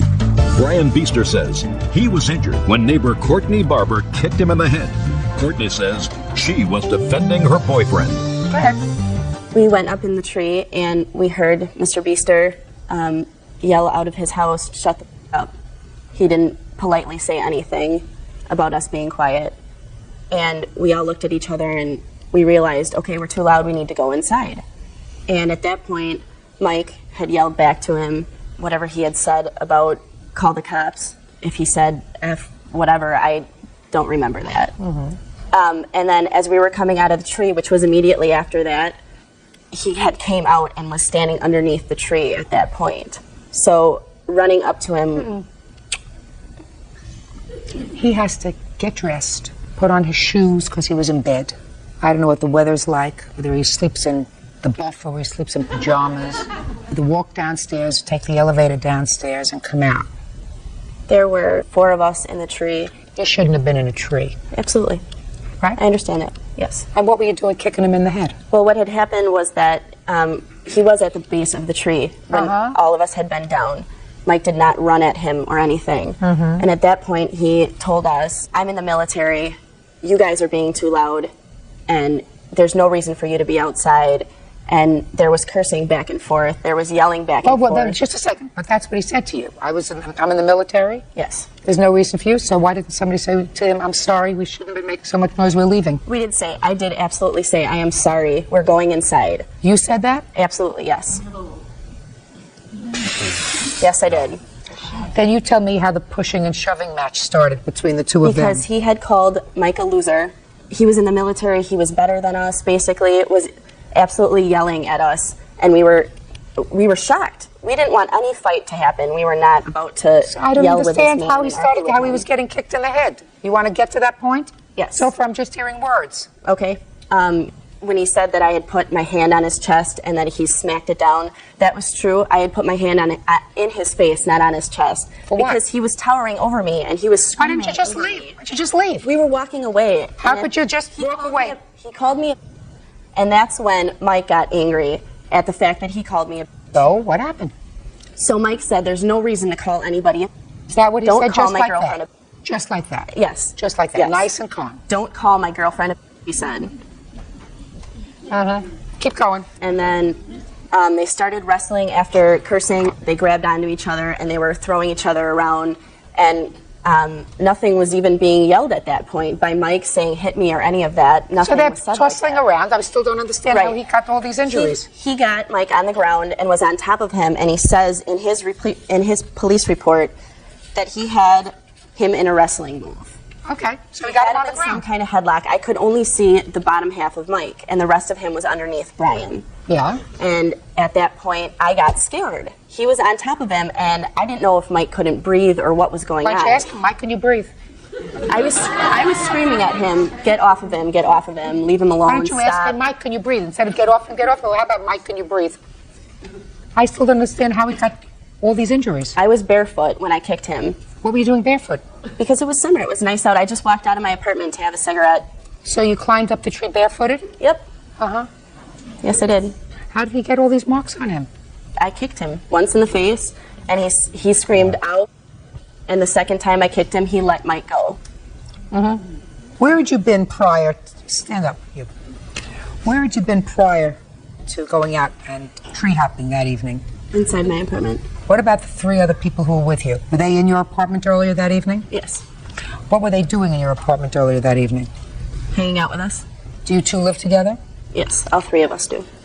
This young lady too? Yes. Okay, what do you do for a living? I'm a desk clerk at a hotel. And you? Rough carpenter. And you? Customer service rep. Did everybody just want to go out for a cigarette or just you? Everybody did. Did you have the cigarette when you went outside? Yes. When did you get up into the tree? After we were finished, we ended up going and playing around, running around. Were you smoking regular cigarette or you smoking some funny cigarette? No, we were smoking regular cigarettes. Really?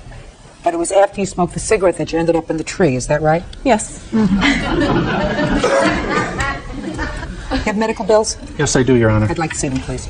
I also got a letter from my dentist stating, what had happened.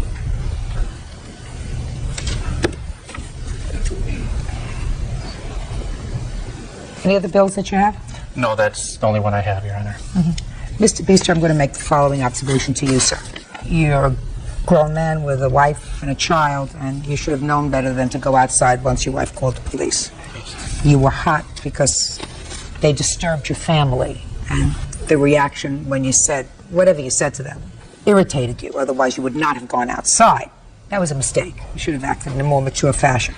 That doesn't in any way suggest that you are without fault. I'm not sure whether I believe. I was a smoker for a long time. And if I went outside to have a cigarette, I didn't end up in a tree.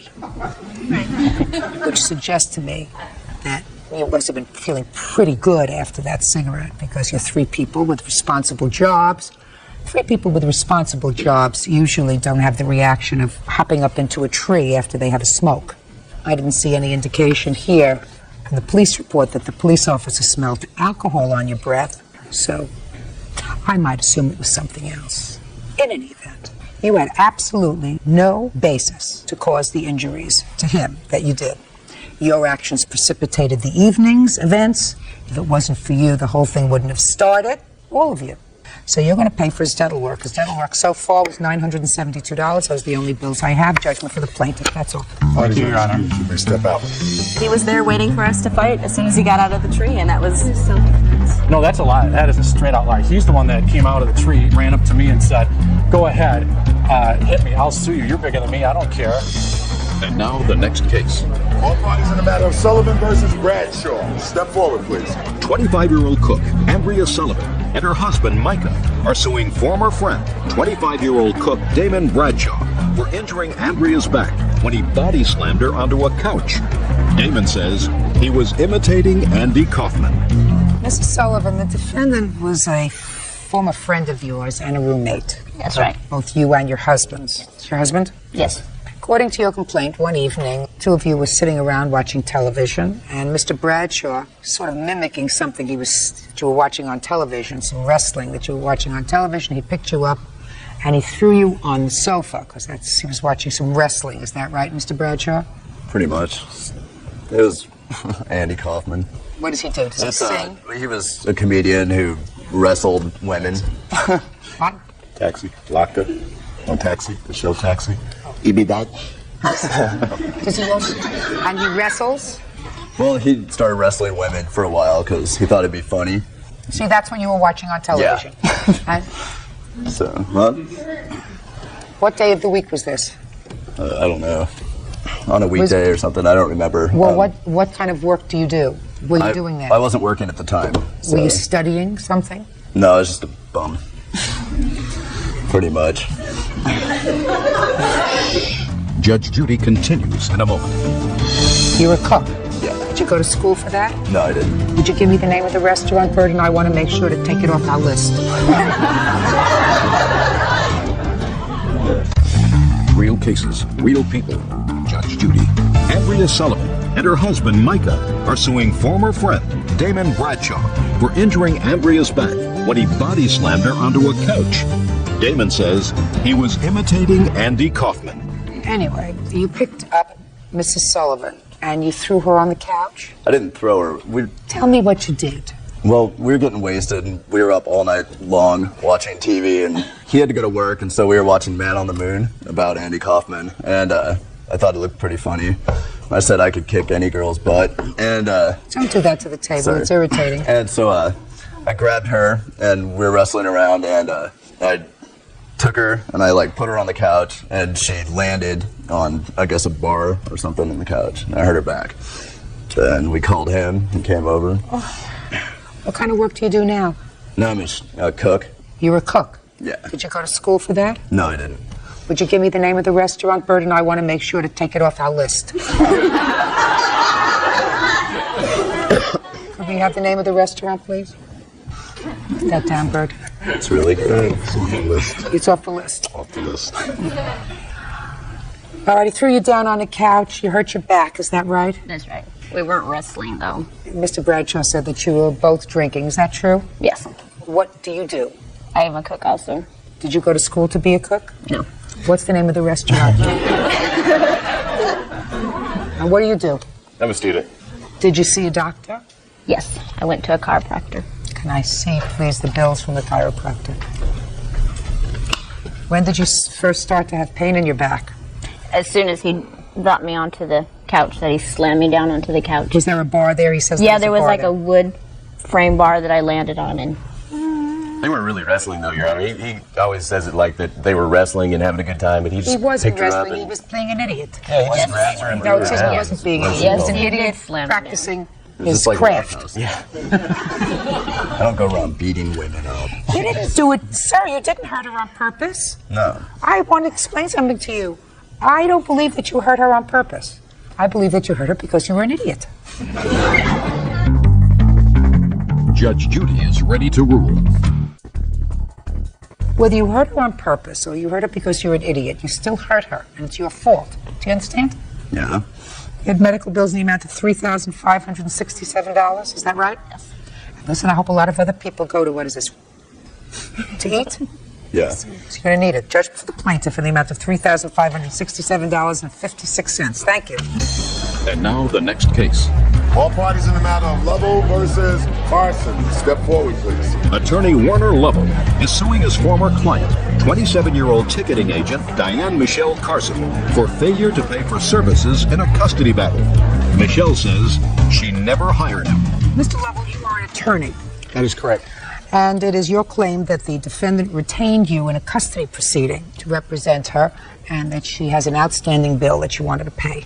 That is correct, Your Honor. Ms. Carson says that she never retained you, that her mother, if anyone, retained you in this custody proceeding, and aside from that, you failed to show up in court on the day of the hearing. Is that your defense? Yes. I gather, Ms. Carson, that this whole case started with a custody proceeding involving your former husband some 6 or 7 years ago. Yes, Your Honor. And you have 2 small children. Yes. According to what I read in your answer, you lost custody to your husband. Yes. And your husband remarried. And recently he was dispatched to go into active duty, leaving the 2 children with their stepmother. And it was your desire to regain custody of the children, even temporarily, while their father was in the active military, rather than leaving them with their stepmother. That's what the lawsuit was about. Yes. And now, Mr. Lovell, I would like you to tell me when Miss Carson came to see you, how she was referred to you. I'd like to see the retainer agreement that she signed. Your Honor, she came to me on or about June 18, 2002, the same date that she signed this agreement. Actually, she didn't come into my office. I gave the agreement to my secretary, one of my witnesses here, Diane Galloway, who is the mother of the defendant. Okay, hold on a second. You took this retainer agreement, which I want to read for a second, and you gave it to your witness, who happens to be the defendant's mother. Right, but Your Honor... When it was returned to you, was it returned signed? Yes. So your conversations were primarily with her mother, who was your secretary? That's correct. Did you sign a retainer agreement with the plaintiff in June? No, I did not. Step up, please. Ms. Galloway, you worked for the plaintiff? Yes. For how long? 5 years. Prior to the 18th of June, 2002, did you discuss with the plaintiff your daughter's predicament with regard to her 2 children? Yes. When had your daughter first contacted you and told you that the children were going to be with their stepmother? She didn't contact me. I just knew. How did you know? Because I correspond with their father and the stepmother. When you found out about it, what did you do? I encouraged her to try to get temporary custody of them. When did you speak to him? June the 18th. Are you telling me that prior to June the 18th you never spoke to him about the situation? Not as far as in a professional manner, just as far as in corresponding, I would come in kind of depressed or upset or something and, share with him the situation. Now, in June is when you had the first formal conversation with him, is that right? That's correct. And was it at that time that he gave you this retainer agreement? Yes. And what did you do with the retainer agreement? I signed it, and then Michelle signed it. Where was she when she signed it? In my kitchen, in my house. On what date? September, I'm going to say probably around 21st, 27th. Your Honor, I don't want you to speak. Okay. Judge Judy continues in a moment. The conference with client that you are referring to in your billing statement has to be Miss Galloway. Is that correct? Yes, but may I explain? No. Real cases, real people. Judge Judy. Attorney Warner Lovell says former client Michelle Carson owes for his services involving custody.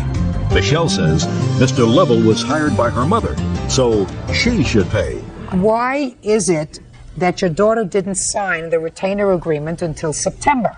Because the proceedings and the way they were going, we thought we were going to have to, get attorney fees from the defendant. And I couldn't do that because I was not a party to the litigation. Mm-hmm.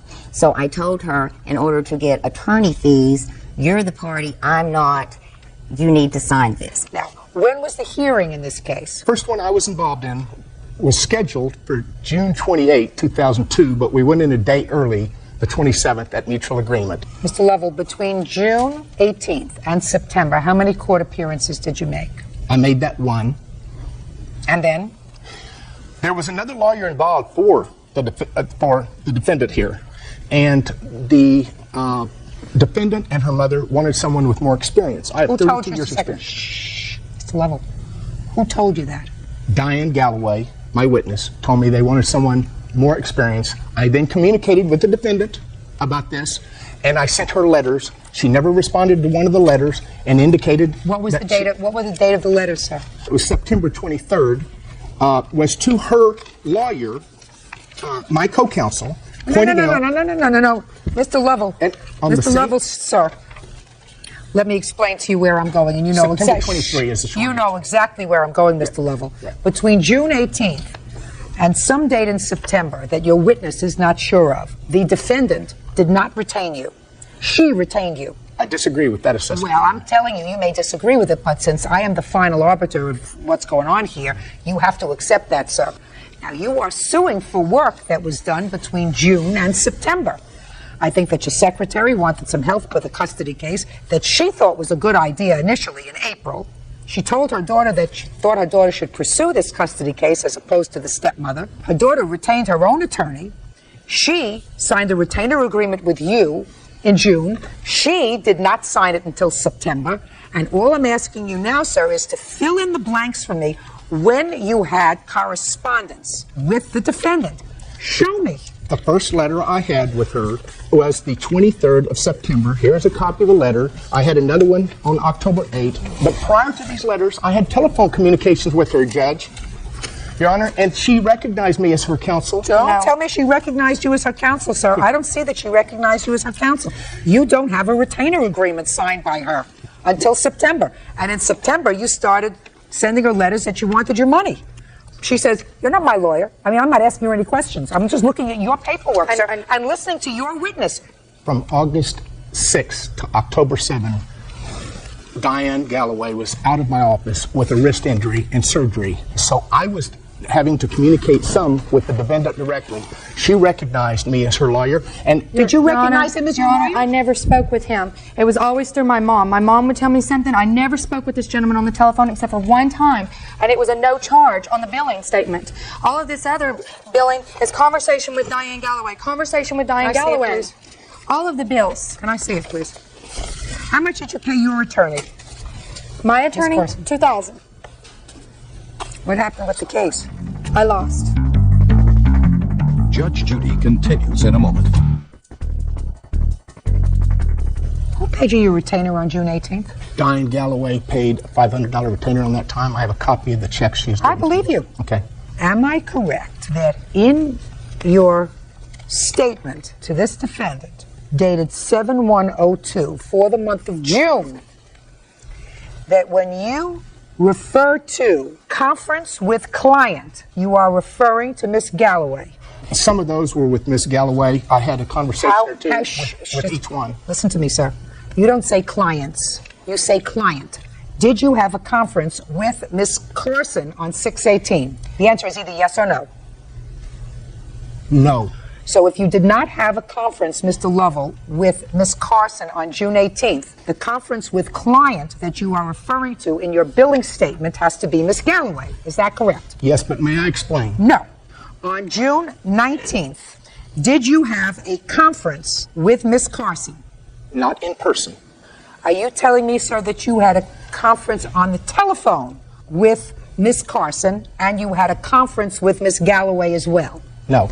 The defendant worked for American Airlines and I couldn't reach her by phone during the day. When I would call, I usually would not get a response. If she had to come into my office, she would lose pay. Therefore, I would communicate to her through Diane Galloway. Mr. Lovell, I'm not going to prolong this torture anymore, sir. You do not have a case against Miss Carson and you know it. Case dismissed. That's all.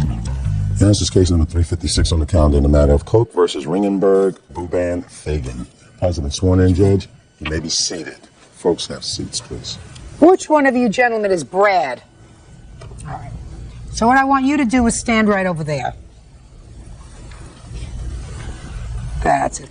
And Miss Koch, according to what I read, you had a friend, Kathy. Is Kathy here? You are his mother. Correct. Brad's mother.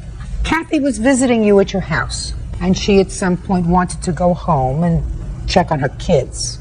So you said she could borrow your car to do that, as long as she brought it right back. Correct? Correct. Kathy goes home, and she decides to let her son drive the car back to your house. So far, that's what you did. You let your son drive the car back to her house. To pick up my car. I don't care what it was. Not to check on my kids. To get my car so I could have it back at her house. Whatever.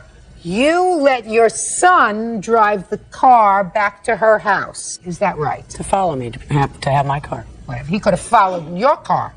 He could have been driving your car. He did. So who was driving her car? He did. I was in my car. He drove her car, followed me back to her Did you house. understand what I said? Try to pay attention. I said you could have let him be the driver of your car and you drove her car back. But you didn't do that. You let him drive her car. Is that right? Correct. Now, at some point, he decides to stop off and pick up a couple of friends. Is that right, Brad? Yep. Yes, ma'am. And there goes the trouble. Because by the time your car was returned to you, much later on, it was totally undrivable, had blown a transmission, and some other stuff happened to the car. There's where we are. And I want you gentlemen now to be very, very brief. because I've read all of your answers. Not to worry, Miss Coke, we're going to get to you. Maybe. Okay. Maybe it's necessary and maybe it won't be necessary. Okay. Because, you know, my credo is keep it simple, stupid. That's what my father always said to me, so I'm going to try to keep this as simple for myself as possible. In 30 seconds or less, you tell me how her car ended up in the junk pile. I went and picked them up and we went back to her house. Went back to whose house? Connie's house. All right, so you went back to her house, but you had stopped off to pick up these two gentlemen. Yes, Your Honor. Where was your mother? She was at home. Your mother was home. That's interesting. I thought you said she was in her car. All right, well, we'll let that pass for a moment. So you stop off to pick up the two guys. And what happens after you pick up the two guys? We went to Connie's house and I took the keys inside. Look at me. I took the keys inside and I put it on the table right in front of her. And then what were you going to do? And I went back outside and we were stuck there. What do you mean we were stuck there? What did that mean, you were stuck there? We didn't have a ride nowhere. Well, didn't you realize that once you drove the car back to Connie's house, you weren't going to have a ride anywhere unless, of course, your mother, who says she was following you. I thought my mother was there, but she went home. But she went home. She was just driving around. Maybe she had to mail a letter or something. Go ahead. So now you're standing outside and you have no ride home. What's next? Look at me. Matt went inside. Matt, raise your hand. Matt went inside. And he said he was going to ask for the keys. Who did you ask for the keys? Connie, but she was sleeping, so I just... Oh, now, so you asked her, but she was sleeping. Now, I want you to explain to me how you... Please don't laugh at him. Bird's going to laugh at him. So you were going to ask Connie for the keys, and you asked her for the keys, but she was sleeping. Yes. So what did you do? Did you do telepathy? I just grabbed them and went outside. So you had no permission to have the car. Is that right? Now, when you got outside, what did you say to your two friends? Let's go to Polk City and... Excuse me? I asked Brad to go drop me and Luke off in Polk City and go back out there, but... For what? We ended up staying at my house for a while. Who? Us three. How long? An hour, maybe. And then what happened?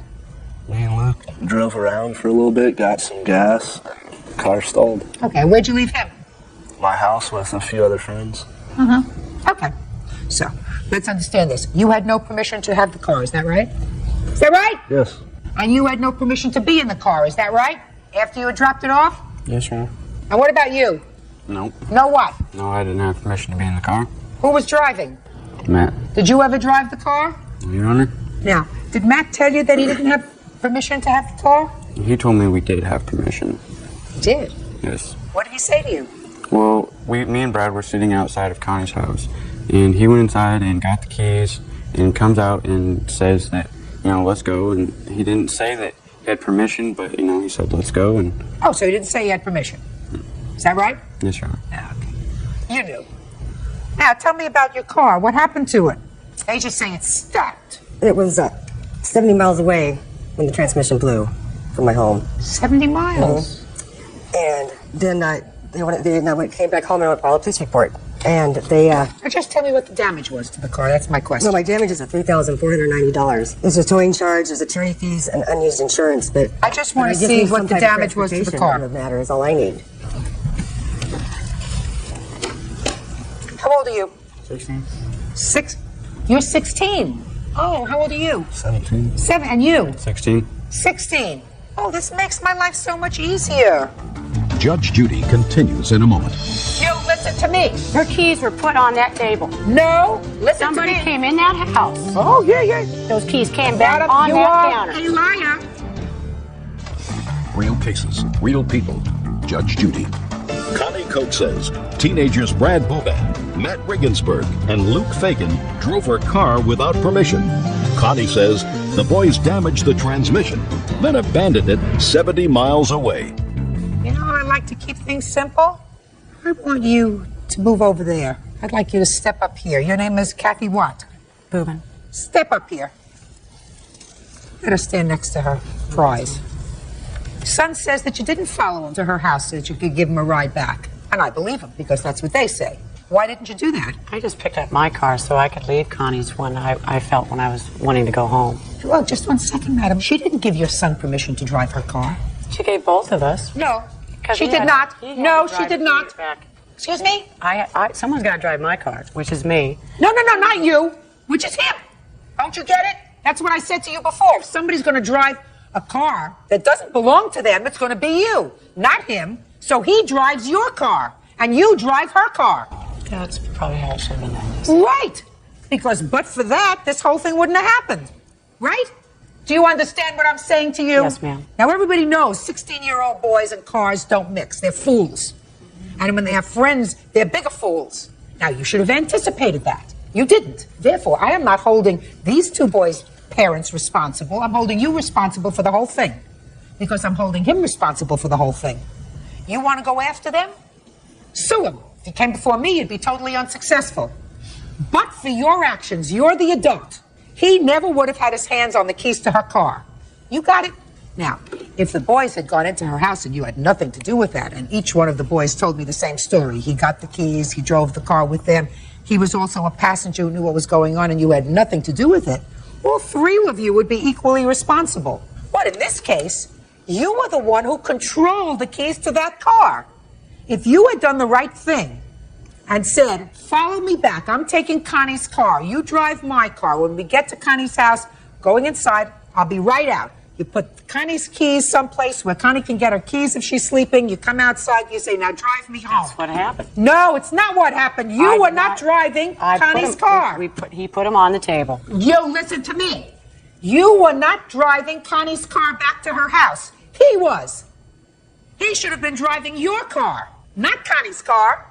You want to give a 16-year-old permission to drive a car and to pick up friends? Let it be your car. Not your friend's car. She was doing you a service. Judgment for the plaintiff against this defendant only in the amount of $3,000. And if you think you can prove a case against the parents of these two boys, you go ahead and try. You will be unsuccessful here because you had the ability, you're the adult, you had the ability to ensure that her car got home safely. And you chose not to do that. These parents didn't.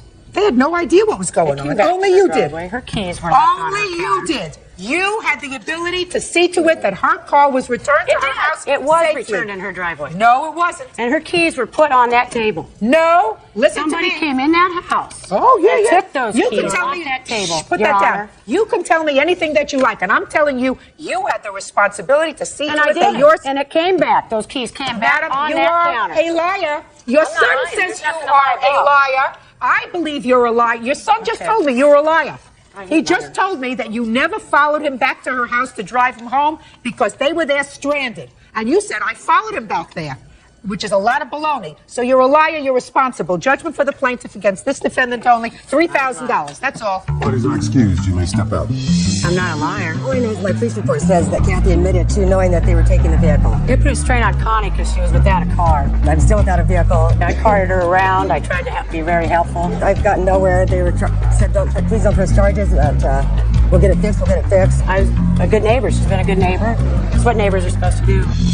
And now the next case. All parties in the matter of Frank versus Willoughby.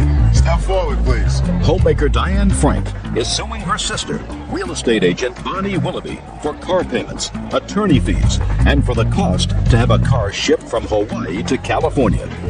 Miss Frank, the defendant is your sister, is that right? Yes. And you co-signed a loan for a car for her? Yes. And the agreement was that she was to make the payments on the car? Yes. Is that right so far? Yes. And then there came a time when your sister left wherever you were. Where had you been living? Riverside. In California? Yes. And she went to Hawaii? Yes. You didn't know where she went, but she went to Hawaii with the car? Yes. And it is your claim that she was not making payments on this car? Right. And you want her to pay for payments that you had to catch up on, as well as the cost of bringing the car back from Hawaii to California, which was in excess of $5,000, which is the maximum here. Your sister says that you had no reason to come and take the car back because she was, in fact, making payments. Correct? Yes. That's what you say. So let me tell you what the rules are. If you were making all the payments, then I'm going to dismiss your sister's case. Because if you were making all the payments, that was your agreement. And she had no right to go and pick up the car. And if she went and picked up the car, then all the expense she will bear herself. So then the burden falls upon you to show me proof that you made all the car payments from 11/11/99 until what date did you pick up the car? I picked up the car on February 23rd, I believe. Of this year? Yes. Miss Willoughby, let me see it. Let me see the proof that you made all the payments. Show me. Go ahead. Your Honor. That's me. My records are not available to me.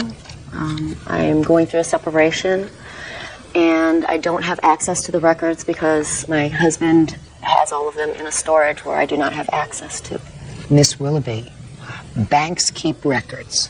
So if you wrote a check each month for this car, all you have to do is call the bank and say, I don't have my records. I need copies of the last 12 months.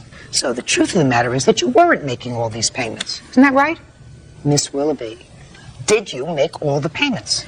I made all of the payments up until I started to fall slightly behind. So then the answer is you didn't make all the payments. You have letters to show me from the bank indicating that the payments were delinquent?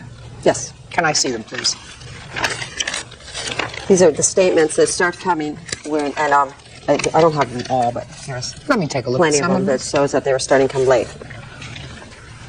I started receiving phone calls. Just a second. Just a second. Well, here's one, 12/11/01. Were you in Hawaii at that time? No, I was not. Well, at that time, the past due amount was $1,446.86. When did you go to Hawaii? Approximately 2001 would have been May. Your Honor, I was not able to find the car for 8 months. I begged on email, please tell me where the car is. I couldn't get insurance on the car because I didn't have possession of the car. She didn't have insurance on it, so they tacked on insurance on those payments too. So I got that extra lovely bill. When did you finally pick up the car? 2/23/02? Yes. And you've been making the payments on the car ever since? Yes. How much did you ultimately pay for the car, on the car, when you picked it up in February? How much did you have to pay to catch up with what was November, owed? I made a payment of $1,548.41. That way they said that they were dropping all the suits against me. Okay, but you didn't have the car at that time? No. How much did it cost you to bring the car back? It cost me $871 to ship it, and another $250 was mandatory. They made me get marine insurance. The WOFS would not release it without getting the marine insurance. That wasn't required when I shipped it to Hawaii. I don't WFS care. had no You requirement. had money to ship it to Hawaii. Did you make any other payments on the car when it wasn't in your possession? Yes, I did. How much? I made the December, the January, and the February. Let me see. Okay, December. Miss These Willoughby, ones. And I also why do made you some. think this isn't amusing? Do you think this is amusing? No, I don't think it's amusing. I think it's just sad when a sister can't solve something between her sister in private. We both Well, have how the much same, did you? How much they was have the same history of problems. How much did you pay her? $50 a month towards this back money? How much did you give her since she's been laying out all this money? $25 a month? Since Something? she has had possession of the No, car. before. In order to keep her credit reasonable when you weren't making the payments. She damaged my credit. Oh, sorry. How much did you give her? You call her up and say, listen, I can't give it to you all at one time, but I'm going to send you $100 a month, $50 a month. I will catch up as soon as I can. I've had the expense of $3,197 of rental car bills because she's had my car this entire while. Before. You didn't hear my question.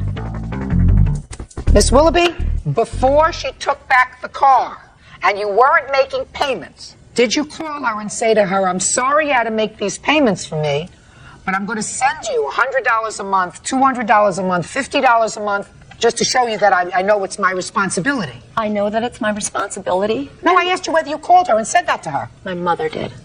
Judgment for the plaintiff for the amount requested. It costs far more than that, but your sister's not going to get it. Do you understand? She doesn't get it. She doesn't get it that it's her responsibility, not her mother's responsibility, nobody else's responsibility. She took off with the car. She didn't pay for the car. She's in another jurisdiction. She says, I have other bills to pay, but the onus of it fell on you because you did the wrong thing. You co-signed or you signed as a primary on a car for somebody else. You never do that. I didn't sign as a primary.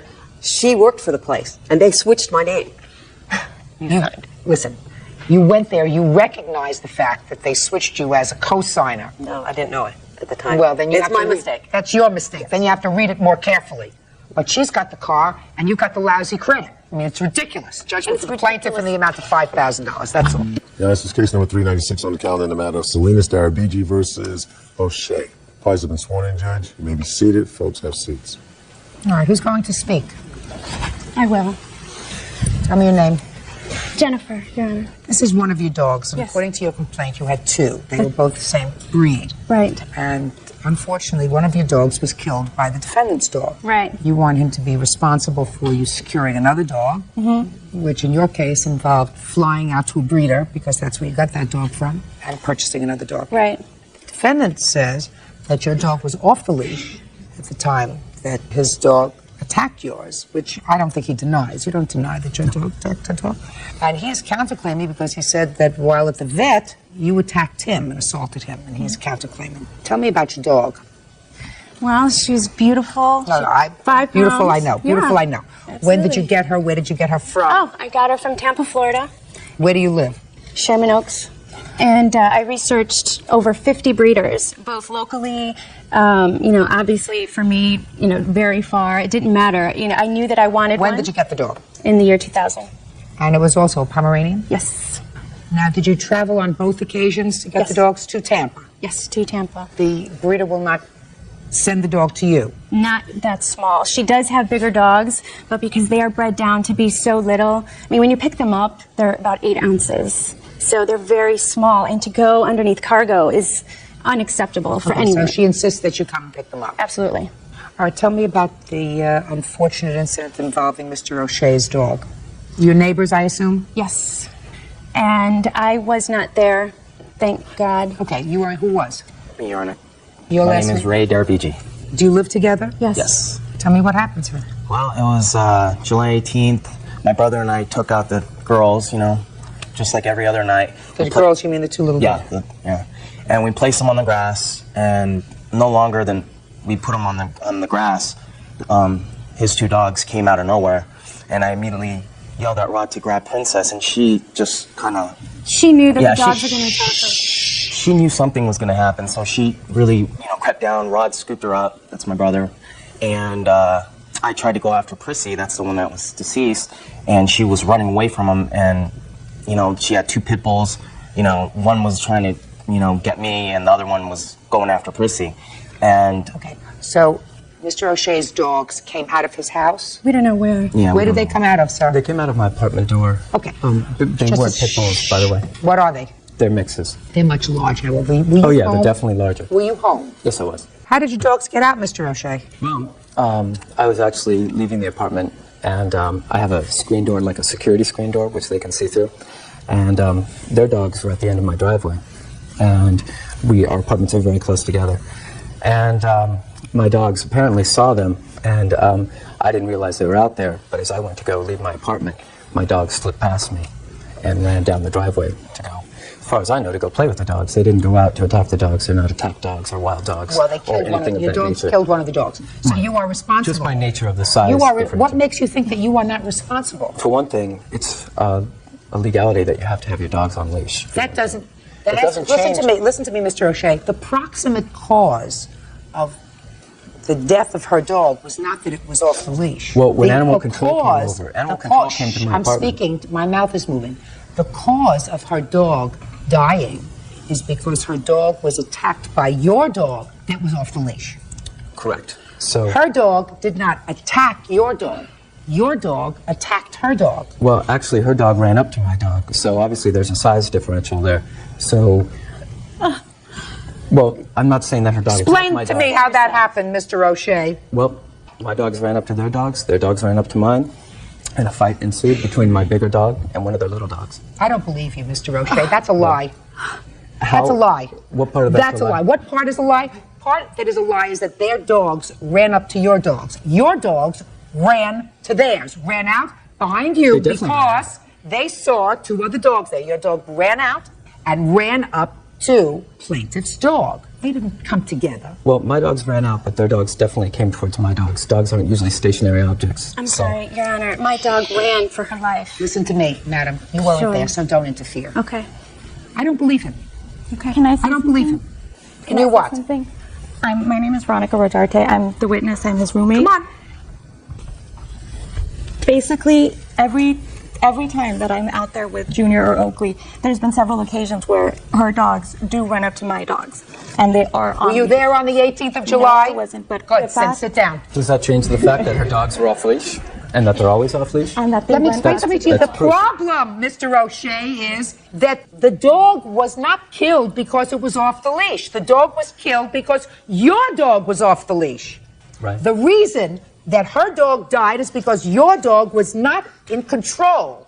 Not in control by its owner. That's you. You are totally, completely, 100% responsible the same way, Mr. O'Shea, as if your dog ran up to a child that was not being supervised by a parent and bit it. Judge Judy continues in a moment. I have limited patience with people that won't accept responsibility, Mr. O'Shea. Well, animal control said that. I don't care what animal control said. Do you think animal control has more degrees than I do?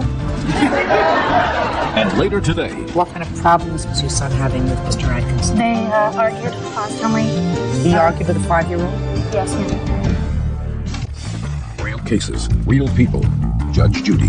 Jennifer Salinas and her boyfriend, Ray Darabiji, are suing neighbor Sean O'Shea for the cost of a Pomeranian puppy and punitive damages. The couple says Sean's dogs killed their pet. Your dog killed her dog because your dog wasn't in your custody and control. That was on my driveway, on my property. That's, just a second. You didn't even see her dog when you, because that's what you just said to me. You said, I didn't even see her dog until I got outside. I didn't say that. Yes, you did. Yes, you did. Oh, yes, you did. Well, that's okay, what so you I'm said. inside my No, apartment. that's what you Okay. said. You said, I didn't even see her The second I dog. stepped out of my apartment, I'm obviously seeing the dogs and my dogs. So, I don't think I'm lying here. I think you're Oh, yeah, mistaken. Mr. O'Shea. Yes, you are, because you said, I didn't even see her dog, and all I saw was my dog scooting out. How long does it take somebody to walk outside their apartment door? Mr. O'Shea, you are 100% responsible. It's your dog. It's a big dog capable of causing injury. That dog has to be within your control all the time. If it's not, you are responsible. That's my law.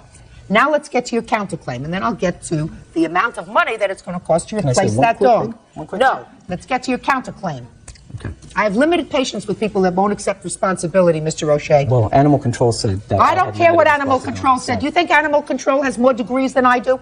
Let's move on to your counterclaim. Let's move on to your counterclaim, sir. If animal control had more degrees than I do, they'd be a judge and I'd be animal control. Now let's move on. Let's get to your counterclaim. I'm ready. Anyways, I arrive at the vet's office. My roommate James got out of the car with me. When I walked up, she was hysterical and crying and standing with a friend of hers a little ways down.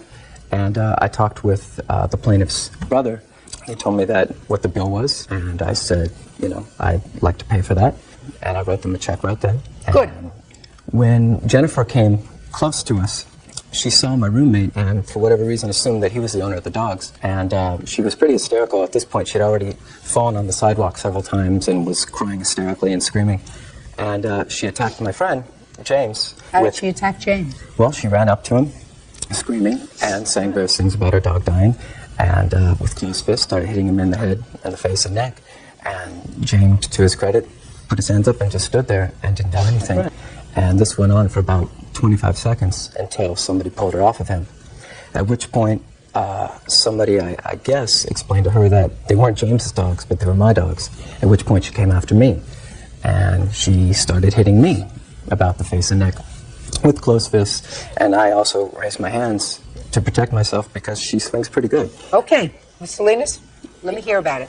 I'm not going to deny what I had done, but I was nuts. Miss Salinas, that's no excuse. No, these dogs. That's absolutely no excuse. No, there is not. You're absolutely right. And the next day, I called him. My girlfriend that I was down the street with, I was holding her so tight, I left my nail marks in her back. Miss Salinas. No, I understand. I called him the next day, and I said, Sean, excuse me, he did not call me. My dog is dead. I saw what I had done. I took responsibility for, I realized then what I had done. I took responsibility for what I did. I called Sean and I said, Sean, please excuse my behavior from last night. I would never react that way. These are my little girls. These are my life. Please understand that. And he said, Jennifer, I understand. I would never, expect anything less than that.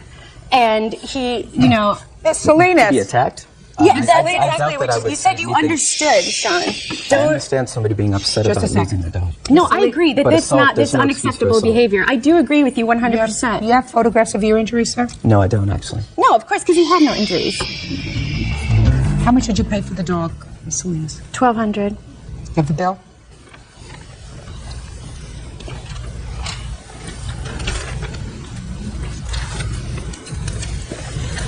He purchased the dog in August of 2002? That's correct. This is for our new dog that we just, I borrowed the money from my parents to... you purchased a new dog. This is for a new dog that that's you for the purchased. new dog. How much was the dog that was killed? $1,200. $1,200. Yes, ma'am. It's the same amount. Do you have a receipt Same for that? breeder. I believe that that's probably true. Beautiful animal. Thank you. And the plane ticket was how much? $800. You have a receipt for that? Yes. Can I see it, please? Since my parents paid for my ticket, I don't have my receipt, but his, which we obviously flew the same flight, so we had a problem getting her a copy. There you go. These are all the other... These are all the other receipts. For what? For the rental car over in No, not to mention the, after Priscilla died, we had her cremated. Delta Airlines. I have $408. Right, and for his ticket. And then I don't have a copy of my mother's credit card. Well, what's $800? For both of our tickets. You don't both have to go get the dog. Well, it's our dog. We wanted to pick her out together. Listen, Miss Salinas, he's not paying for you going as a couple. Fine. That's $1,600. That's for the dog and your plane ticket. Now, Mr. O'Shea, did you seek medical attention for any of your injuries? Did you have any marks as a result of the injury? I did have bumps on my head, yeah. I think that you should be compensated for that. I think that Miss Salinas can't say, I was so upset. She's an adult. She's an adult gal. She can't say, I was so upset. I was overcome by the moment, and therefore I am entitled to assault you. She's not entitled to assault you. Absolutely not. I agree. Well, Mr. O'Shea, how much do you think that assault was worth? To me, $2,000 seemed fair. Really? Were you planning on suing her? No, I wasn't. Well, then why, from not planning to sue her, to $2,000? Because when things turned ugly, because I didn't have her arrested because I didn't want to handle it that way. And when I found out that I was being sued, I felt I should protect myself to the best of my ability. And I already felt that I'd pretty much let her, I mean, the only person that committed a crime here was her. That's true. So I think that the airfare that she spent getting her dog is going to be her responsibility. So I'm deducting $400. That's your responsibility, which ordinarily you would have gotten. But the cost of the dog you're going to get. Judgment for the plaintiff, because I'm deducting that amount, sir. Judgment for the plaintiff, the amount of $1,200, which is the cost of a new pet. That's all. Parties are excused. Let's step out. She is a liar because when I did call the next day, I did apologize and he said, Jen, don't worry about it. I understand. He's my next door neighbor and I really didn't want to cause a really ugly situation. I just think it's ironic that if he felt he was assaulted, that he filed his countersuit or counterclaim 3 days ago. We're still neighbors, but I don't think we're going to be too neighborly. And now the next case. All parties in the matter of Mercado versus Atkinson. Step forward, please. 9/11 dispatcher Dawn Mercado is suing her former live-in boyfriend, mechanic Jeremy Atkinson, for unpaid rent, utility bills, and unpaid loans. Jeremy says she kicked him out because he didn't get along with her 5-year-old son. Ms. Mercado, you and the defendant, your boyfriend and girlfriend, and you lived together for a brief period of time in an apartment that you leased together, is that right? Yes, ma'am. Something happened. Mr. Atkinson decided to leave, according to you. He left, and you want him to be responsible for the remainder of the lease, at least his portion of the remainder of the lease. In addition, you claim that he used your credit card, made certain charges that you want to be reimbursed for. Yes, ma'am. Mr. Atkinson says that you told him to leave the apartment, you actually kicked him out of the apartment, so why should he be responsible for the rent? And that any charges that he made on your credit card, he paid you for in cash. Is that right, sir? Yes. Okay. When did you move in together? He moved into my studio apartment with me in the beginning of May, and we moved into our apartment, which we had a signed lease on June 15th. So what happened? We got along very well until my son was diagnosed with having mixed ADHD. Him and my son had some problems. How old is your son? 5 years old. What kind of problems was your son having with Mr. Atkinson, or vice versa? They argued constantly. He argued with a 5-year-old? Yes, ma'am. What were you arguing with a 5-year-old? It's just whenever you'd ask him to do something, he would say he'd do it and then wouldn't go do it. Like clean his room, he wouldn't do that. If you told him to go take a shower, he wouldn't do it. And I just didn't have the patience. We found that he had a hard time focusing, and that's why he was diagnosed. He went through several psychologists, psychiatrists, family doctors. He's now on medication, and he sees a psychiatrist anywhere from 3 to 4 times a month. He is having a lot of improvement, and he had made the comment to my mom and dad that he thought Mr. Atkinson was a monster, and that he was afraid to leave with him. I explained to Mr. Atkinson that I was not going to choose between him and my son, that my son was my priority. and that we had several disagreements about that. And it just led to problems between that and financial problems. And I never kicked Mr. Atkinson out. I told him I could no longer support him, and that he was welcome to leave. You said a couple of things that were pretty smart. You said, A, I wasn't going to choose between him and my 5-year-old. That's a no contest. You have to go. I am not finding that by your saying to him, there's the door, he did not take that as, I better get out of here or there's going to be difficulty. He says you threw him out. I think that that's what happened. Whatever, he's not going to pay the rent. Now let's hear about the credit card. On several occasions, Mr. Atkinson asked to borrow money with the intention that he would pay me back. Yes, it's true, Your Honor, but the majority of the time, money was reimbursed on my payday in the form of cash, or if I did any side work, she got the money from it. Is that true? He would give me cash for some of it, ma'am, but these are the things that he has not reimbursed me for. Did you keep a running log of how much he spent and how much he reimbursed you when he paid you in cash? No, ma'am. Then I'm not getting involved. There is absolutely no way of you determining, at least for me, how much he owes you in the months that he lived there when you had this rather fluid financial arrangement. It's over. You made a mistake. Put a period. Move on. Your parents live close by? About 30 minutes away, ma'am. Do they help you? As when they can. Good. You have another few months to pay this rent. You're going to stay in the apartment or not? Yes, ma'am. I cannot get out of the lease. Good. That's what I think you should do. Goodbye. Yeah, this is case number 350 on the calendar in the matter of Armendariz versus Rodriguez. Parties have been sworn in, Judge. You may be seated. Ladies, have seats. Mr. Armendariz, the defendant was married to your father who died in jail recently. Yes, How long were you married? 14 years. According to both of you, your father and your husband was a very difficult man. According to both of you, he had a drug problem, he had a bad temper problem, and at the time of his death, Your Honor. Listen to me, at the time of his death, he was separated. Yes, ma'am. And I also gather from reading the papers that there had been an altercation involving you and your husband, for which he was arrested. Was he taken into custody? He was taken into custody, but they had taken him to a hospital for evaluation. So we had problems. It is your claim, sir, that the defendant took a car that belonged to your father that he willed to you. Yes, ma'am. The defendant says that after the will was drafted, he gave her power of attorney over the car, and it was her car to sell and dispose of. She further says that you came into the home at some point when your father was either hospitalized or shortly after his death, and sold or took all of the property in the house. Property that was their property during the 14 years that they were married. No, ma'am. That's her counterclaim. Okay. Now let me understand the circumstances surrounding your father's death. I believe that you moved in to take care of your father after he was released from psychiatric hospital. I picked him up from the hospital, Your Honor. Try to pay attention to the broader picture, sir. Okay. You were living with him. There was fight. He became abusive, and he was hospitalized. Yes, ma'am. He left the hospital, and you went to live with him. Yes, ma'am. When was that? June 1st, 2002. Now, up until 2002, you had been living with him as husband and wife. Is that right? Yes, ma'am. When was he taken to the hospital? In June? Yes, ma'am. June comes, there's major altercation. He's taken off to the hospital. When he's released, you go to live with your father. Yes, he needed medical attention, medical help with his medicine. She had left my father. Sure, I didn't ask you anything else. Okay. And then there came a time that your father stabbed you in the head. Yes. When was that? That was July the 12th. So, a short period of time after they decided that he wasn't crazy and that he could leave the hospital, he stabs his son in his head, right? He was using crack cocaine, Your Honor. Ooh, right. Crack cocaine, drugs, not balanced, stabs you in the head. The police are called, he's arrested, and he's taken to jail. Yes. When did he die? August 27th. Where was he when he died? He was in jail. What did he die from? I don't know exactly, but he had pulmonary heart disease and cirrhosis of the liver. Sounds like he was some problem over a long period of time. Yes, he was, and we tried to help him, Your Honor. Where do you live? In Dallas. Where did he live? Dallas.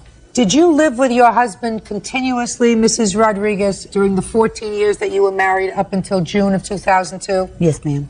Okay. Now, I'd like to see a copy of your father's will, and I want to see a copy of the power of attorney that his wife says was executed after the will was executed. The date on this was changed, madam. Yes, ma'am, it was, because I was very confused at the time. He signed it and I dated it, and I couldn't quite remember when I visited him in jail, because that was signed when he was in jail. He also... Listen to me. Yes, ma'am. This is invalid. Take it, throw it away. Line your garbage can with it. There was a date on there, but it was changed. Yeah, I did that. Well, I did. then it's invalid. Yes, ma'am. And then what you did was you went and got an affidavit of heirship for a car. Yes, ma'am. Saying that your husband died without a will. Yes. But he didn't die without a will. He At had a that will. time, I didn't know he had a will, ma'am. Then you were mistaken. He has a will. I know now he had one. And I sure think you probably knew September 12th, 2002. When did you tell your stepmother that he had a will? I believe July 14th. July the 14th, I gave her a copy of the will that I had Oh, you did? Where were you when you gave her a copy of the will? at my house. She came over and picked it up. So that you knew, Miss Rodriguez, that he had a will. Then I did, yes, ma'am. Well, you signed this in September. Okay. So, you knew in September, when you signed this, and swore to the fact that there was no will, that there was a will, and that the will gave the car to your son. Therefore, where is the car?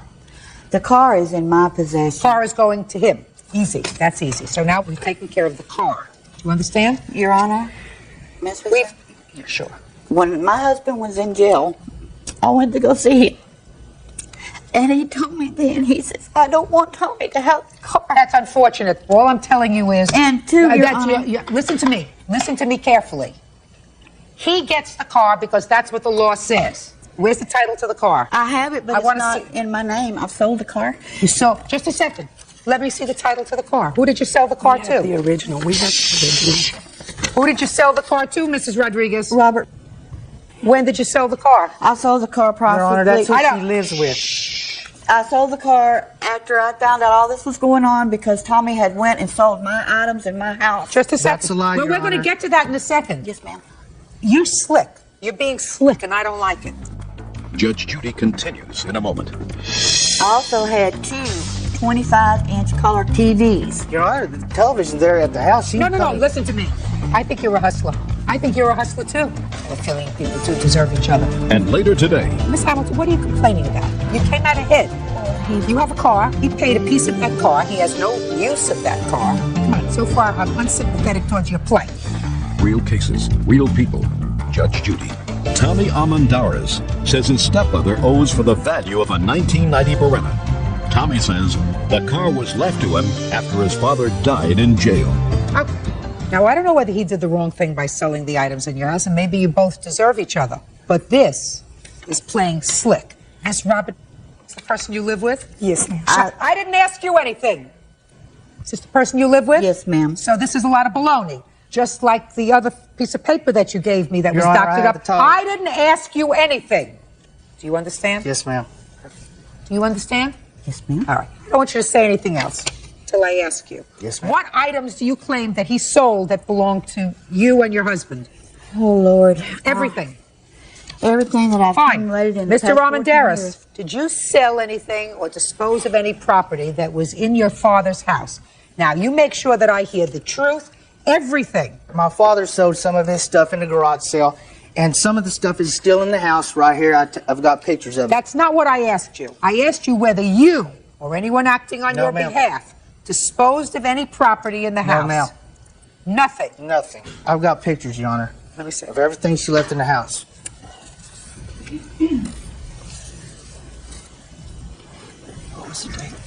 And all this stuff is still there? 15th. Yes, ma'am. It's all there. It's all there. Show this to the defendant, please. Your Honor, may I say something, please? No, I want you to look. I want you to follow my directions. Yes, ma'am.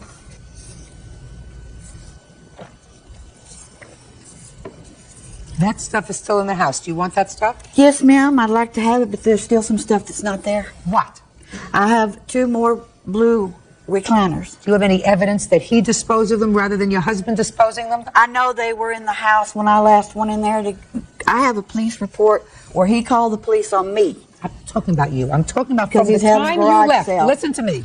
From the time you left till the time your husband was taken to jail, there was a period of time there that he could have disposed of certain property. Yes. Now, do you have any proof that he disposed of those 2 recliners that you're looking for and not your husband? I don't have the proof of that. Okay, so we have no proof of that. What else is missing other than the 2 blue recliners? An entertainment center, which is not in the picture. Your Honor, my father sold that in a garage sale. When? I'm not sure on the date. It was 15 is when we picked him up from Parkland. It was a week later. Okay. Go ahead. Okay, I also had 2 25-inch color TVs. Where are those? My father sold that in a garage sale. He was making room for us to move some of our furniture in the house. So Why would he sell television sets? He had a television in each of his rooms. Well, where are the television sets that are there, sir? He sold them. No, listen to me. I have a feeling people do deserve each other. If your father had televisions in each room in the house, and I look at those pictures, and I don't see any television sets in those pictures. There is one television in the house. I forgot to take a picture of it, Your Honor. I think you're a hustler. I think you're a hustler, too. Your Honor, the television's there at the house. No. You said to me, listen to me. You said to me, these are the things that are in the house. And all of a sudden you leave out certain electronic equipment. One television, Your Honor. No, I don't believe one television. I don't believe that your father would sell all the televisions and leave one television. I had televisions myself, Your Honor, when I moved in. And how many televisions were there? No, don't speak. Look, talk to me. 3 or 4. If you say another word, madam, There was under your about breath, 3 you're leaving. Do you televisions. understand? Unless I ask you a question. I think he had about 3 televisions in there, but he did sell them in a garage sale. I don't believe you. What's next? Yes, ma'am. I had a Queen Anne Victorian couch. That's not in the picture. Couch. My father sold it, Your Honor. We had furniture too. He wanted to get rid of his old furniture to make room for our furniture so we'd have a place to put it. Your Honor, may I speak? Who are you? This is my daughter. Do you have any information about when these items were sold? Yes, ma'am. And Step up. she also has. Okay. Your last name? Lamb. Go ahead. The Queen Anne Victorian couch would not have been sold by my stepfather for the simple fact it was an heirloom. He treasured that as much as my mother did. There are many items on this list that my father, my stepfather, who to me was my father, that were important to him. There are some things on here that he wouldn't have sold. Well, I don't know that. Is that what you want to tell me? Sit down. Sit. Hey, this is so easy. Very, very easy. She's a hustler. She had no right to do what she did with your car. The car really should have been yours. Right now, there is a third person who has a title in that car, and I'm not getting involved with it. I might have, under ordinary circumstances, gotten involved with it, but I think that you sold some property. Either sold, kept, moved into your house that belonged to your father, and that you felt as if you were perfectly entitled, since she left, to dispose of and use the property any way you deemed fit. Your Honor, I believe that that's what you did. You are not going to convince me that you didn't either take or sell those television sets. And I don't know whether he was attached to a couch or not. Mr. Armendariz, unfortunately, you don't get your car. And unfortunately, you have a counterclaim. Your counterclaim is for property. Property that you thought was yours. I hope you got a good price for the car, because you'll have to go and replace some of the items with the money that you got from selling him the car. Yes, ma'am. Goodbye. Parties are excused. You may step out. It's been pretty hard. It would have all worked out if he would just let me have my stuff. She left him. She didn't care about his medical problems. I'm glad it's over with, because it's been torturing me for a long time. And now the next case. All parties in the matter of Hamilton versus Mayshaw. Step forward, please. 24-year-old truck parts assistant Denise Hamilton is suing her ex-boyfriend, 24-year-old waste management supervisor Mark Mesha, for a series of unpaid loans. Miss Hamilton, the defendant is your former boyfriend, and it is your claim that you made 2 loans to him. He's no longer your boyfriend. You want the money back. Yes. When was the first loan, and what was it for? It was for his car insurance. He had gotten behind. And I'd recently gotten a credit card, so I told him I would loan him the money. The agreement was he was going to pay me back in full by the time the date came for the bill. Okay, how much was that? $471. Okay, let's deal with one loan at a time. Did she put your insurance bill on her credit card? Yes. Tell me the circumstances surrounding her putting your insurance on her credit card. Well, at first it was to pay it back, but then we purchased a car for her. And Who purchased a car for her? both of us. And they asked for $800 more to put down on the car, so I paid the $800 as it was due. You mean a down payment? Yes, she put $1,000 on it, and then they wanted $1,800, so I put the extra $8 on it. Is that right? That's incorrect. Okay. That was what was supposed to happen. They wanted $160 a week until we got through with the $800, and then the regular car payments would start. So the first week, he got paid on a Friday, came home, said, "Oh God, I don't know why I said I could do this. I don't think I have the $160." So I maxed out my other credit card. I paid $100. He gave me $60 for it. What happened the next week? He paid it the next week. He They paid paid it. $160 the next week? Yes. And what about the third week? He paid it the third week. Third week he paid $160. What about the fourth week? Yes. That means so far he paid $540 towards the car. Yes. Okay, now who has the car? I have the car because I'm a co-signer. So you have the car? Yes. Now, you say that this $471, the loan was sort of forgiven because you put in far more than $471 towards her car. Correct. Well, how do you respond to that? We had signed the paperwork. He said, "I can do this. I can put the down payment on the car." I said, "Fine." And I was going to tell him, I understand that you're not going to have the $471 by the time the credit card is due. Darn right. Yeah. So I was going to say, you can just make like the minimum payment or whatever. And I don't care what you were going to say. Well, he told me. What did you say? He said, now I don't have the money for this, so I can't pay it. Fine. That's reasonable. So then you shouldn't have bought the car. He wasn't. Miss Hamilton, what are you complaining about? You came out ahead. So what are you complaining about? Well, you have a car. Yes. He paid a piece of that car. He has no use of that car. You loaned him because he didn't have it, $471, and he loaned you a hell of a lot more than that because you didn't have money. Come on, so far I'm unsympathetic towards your plight, Miss Hamilton. What's next that you gave him money for? I loaned him $1,300. For what and when? It was in August 15th. He was supposed to go put a down payment on an apartment for me, him, and his best friend, and basically just took off with it. And I had to go looking for him, ask him what happened to the money, ask him why we didn't have an apartment. Okay, go. $1,300. Okay, she, Look at me. Sorry. She signed the check over. What check? It was a check for $1,300. But the agreement was, like she said, it was to make, payments for the apartment. And when I got out there, we basically started going astray, and I needed a place to stay, and I just used the money to get a place to stay. So you owe her the $1,300. Well, I don't feel that I should owe money for money that was supposed to be put up, and then all of a sudden we sat down and said, okay, it's not making out. What kind of double talk is that? Okay. Sometimes you have to say, I owe her the money. I did the wrong thing. But I have. You took $1,300 from her in August, Right, and then never you once took did off. she ever say it was a loan for one. It was to be used for the down payment on an apartment. It may have been used as a down payment on an apartment, but only for you. And the original intent was for it to be used as a down payment on an apartment for both of you. Therefore, if you weren't using the money for a purpose for which it was given to you, you must give it back. Do you understand?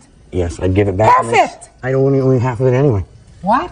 And from what I understand, from what I've been told, part of it was a loan, and I'd only half of it anyway. Now we have a different story, so explain that to me. I'm not exactly sure on the whole detail. It was lent basically on her, and both of us owed it. As soon as she would have gotten the apartment, I would have had to pay it anyway. Judgment for the plaintiff in the amount of $1,300. That's all. That's just case number 345 on the calendar, the matter of Adams versus Contreras Asensio. Parties have been sworn in, Judge. You may be seated. Gentlemen, have seats. Miss Adams, on what date did this accident happen? December 15th. What time? Approximately 10:15 p.m. What kind of a car were you driving? A 93 Saturn. According to your complaint, the defendant's dog ran out into the middle of the road. Your car hit the dog. A lot of damage was caused to your car. You want the defendants to pay for. Yes, ma'am. Unfortunately, the dog was killed, not immediately, after the dog was hit by your car. And they say that you were probably going too fast. They are counterclaiming for the pain and suffering that they felt when their dog died and for the value of the dog. What kind of a street is this? It's a residential. It's a very narrow residential street. Do you live in that neighborhood? No. What were you doing there? I had taken some paperwork to my friend that lives around the corner from them. Is there lighting in the streets? It's not a lot of lighting, no. It's not as bright as a busy street. Tell me what happened. I had left my friend's house. I pulled around the corner, and it was approximately 6 houses down this dog ran out in front of me. I don't even think I had a chance to hit my brakes when I hit it. It ran between two cars, and I was there. Were there cars parked on the side of the street? Oh yeah, it's a very busy street. It's a tight street. So there were cars parked, and the dog ran out in between the cars. Yes.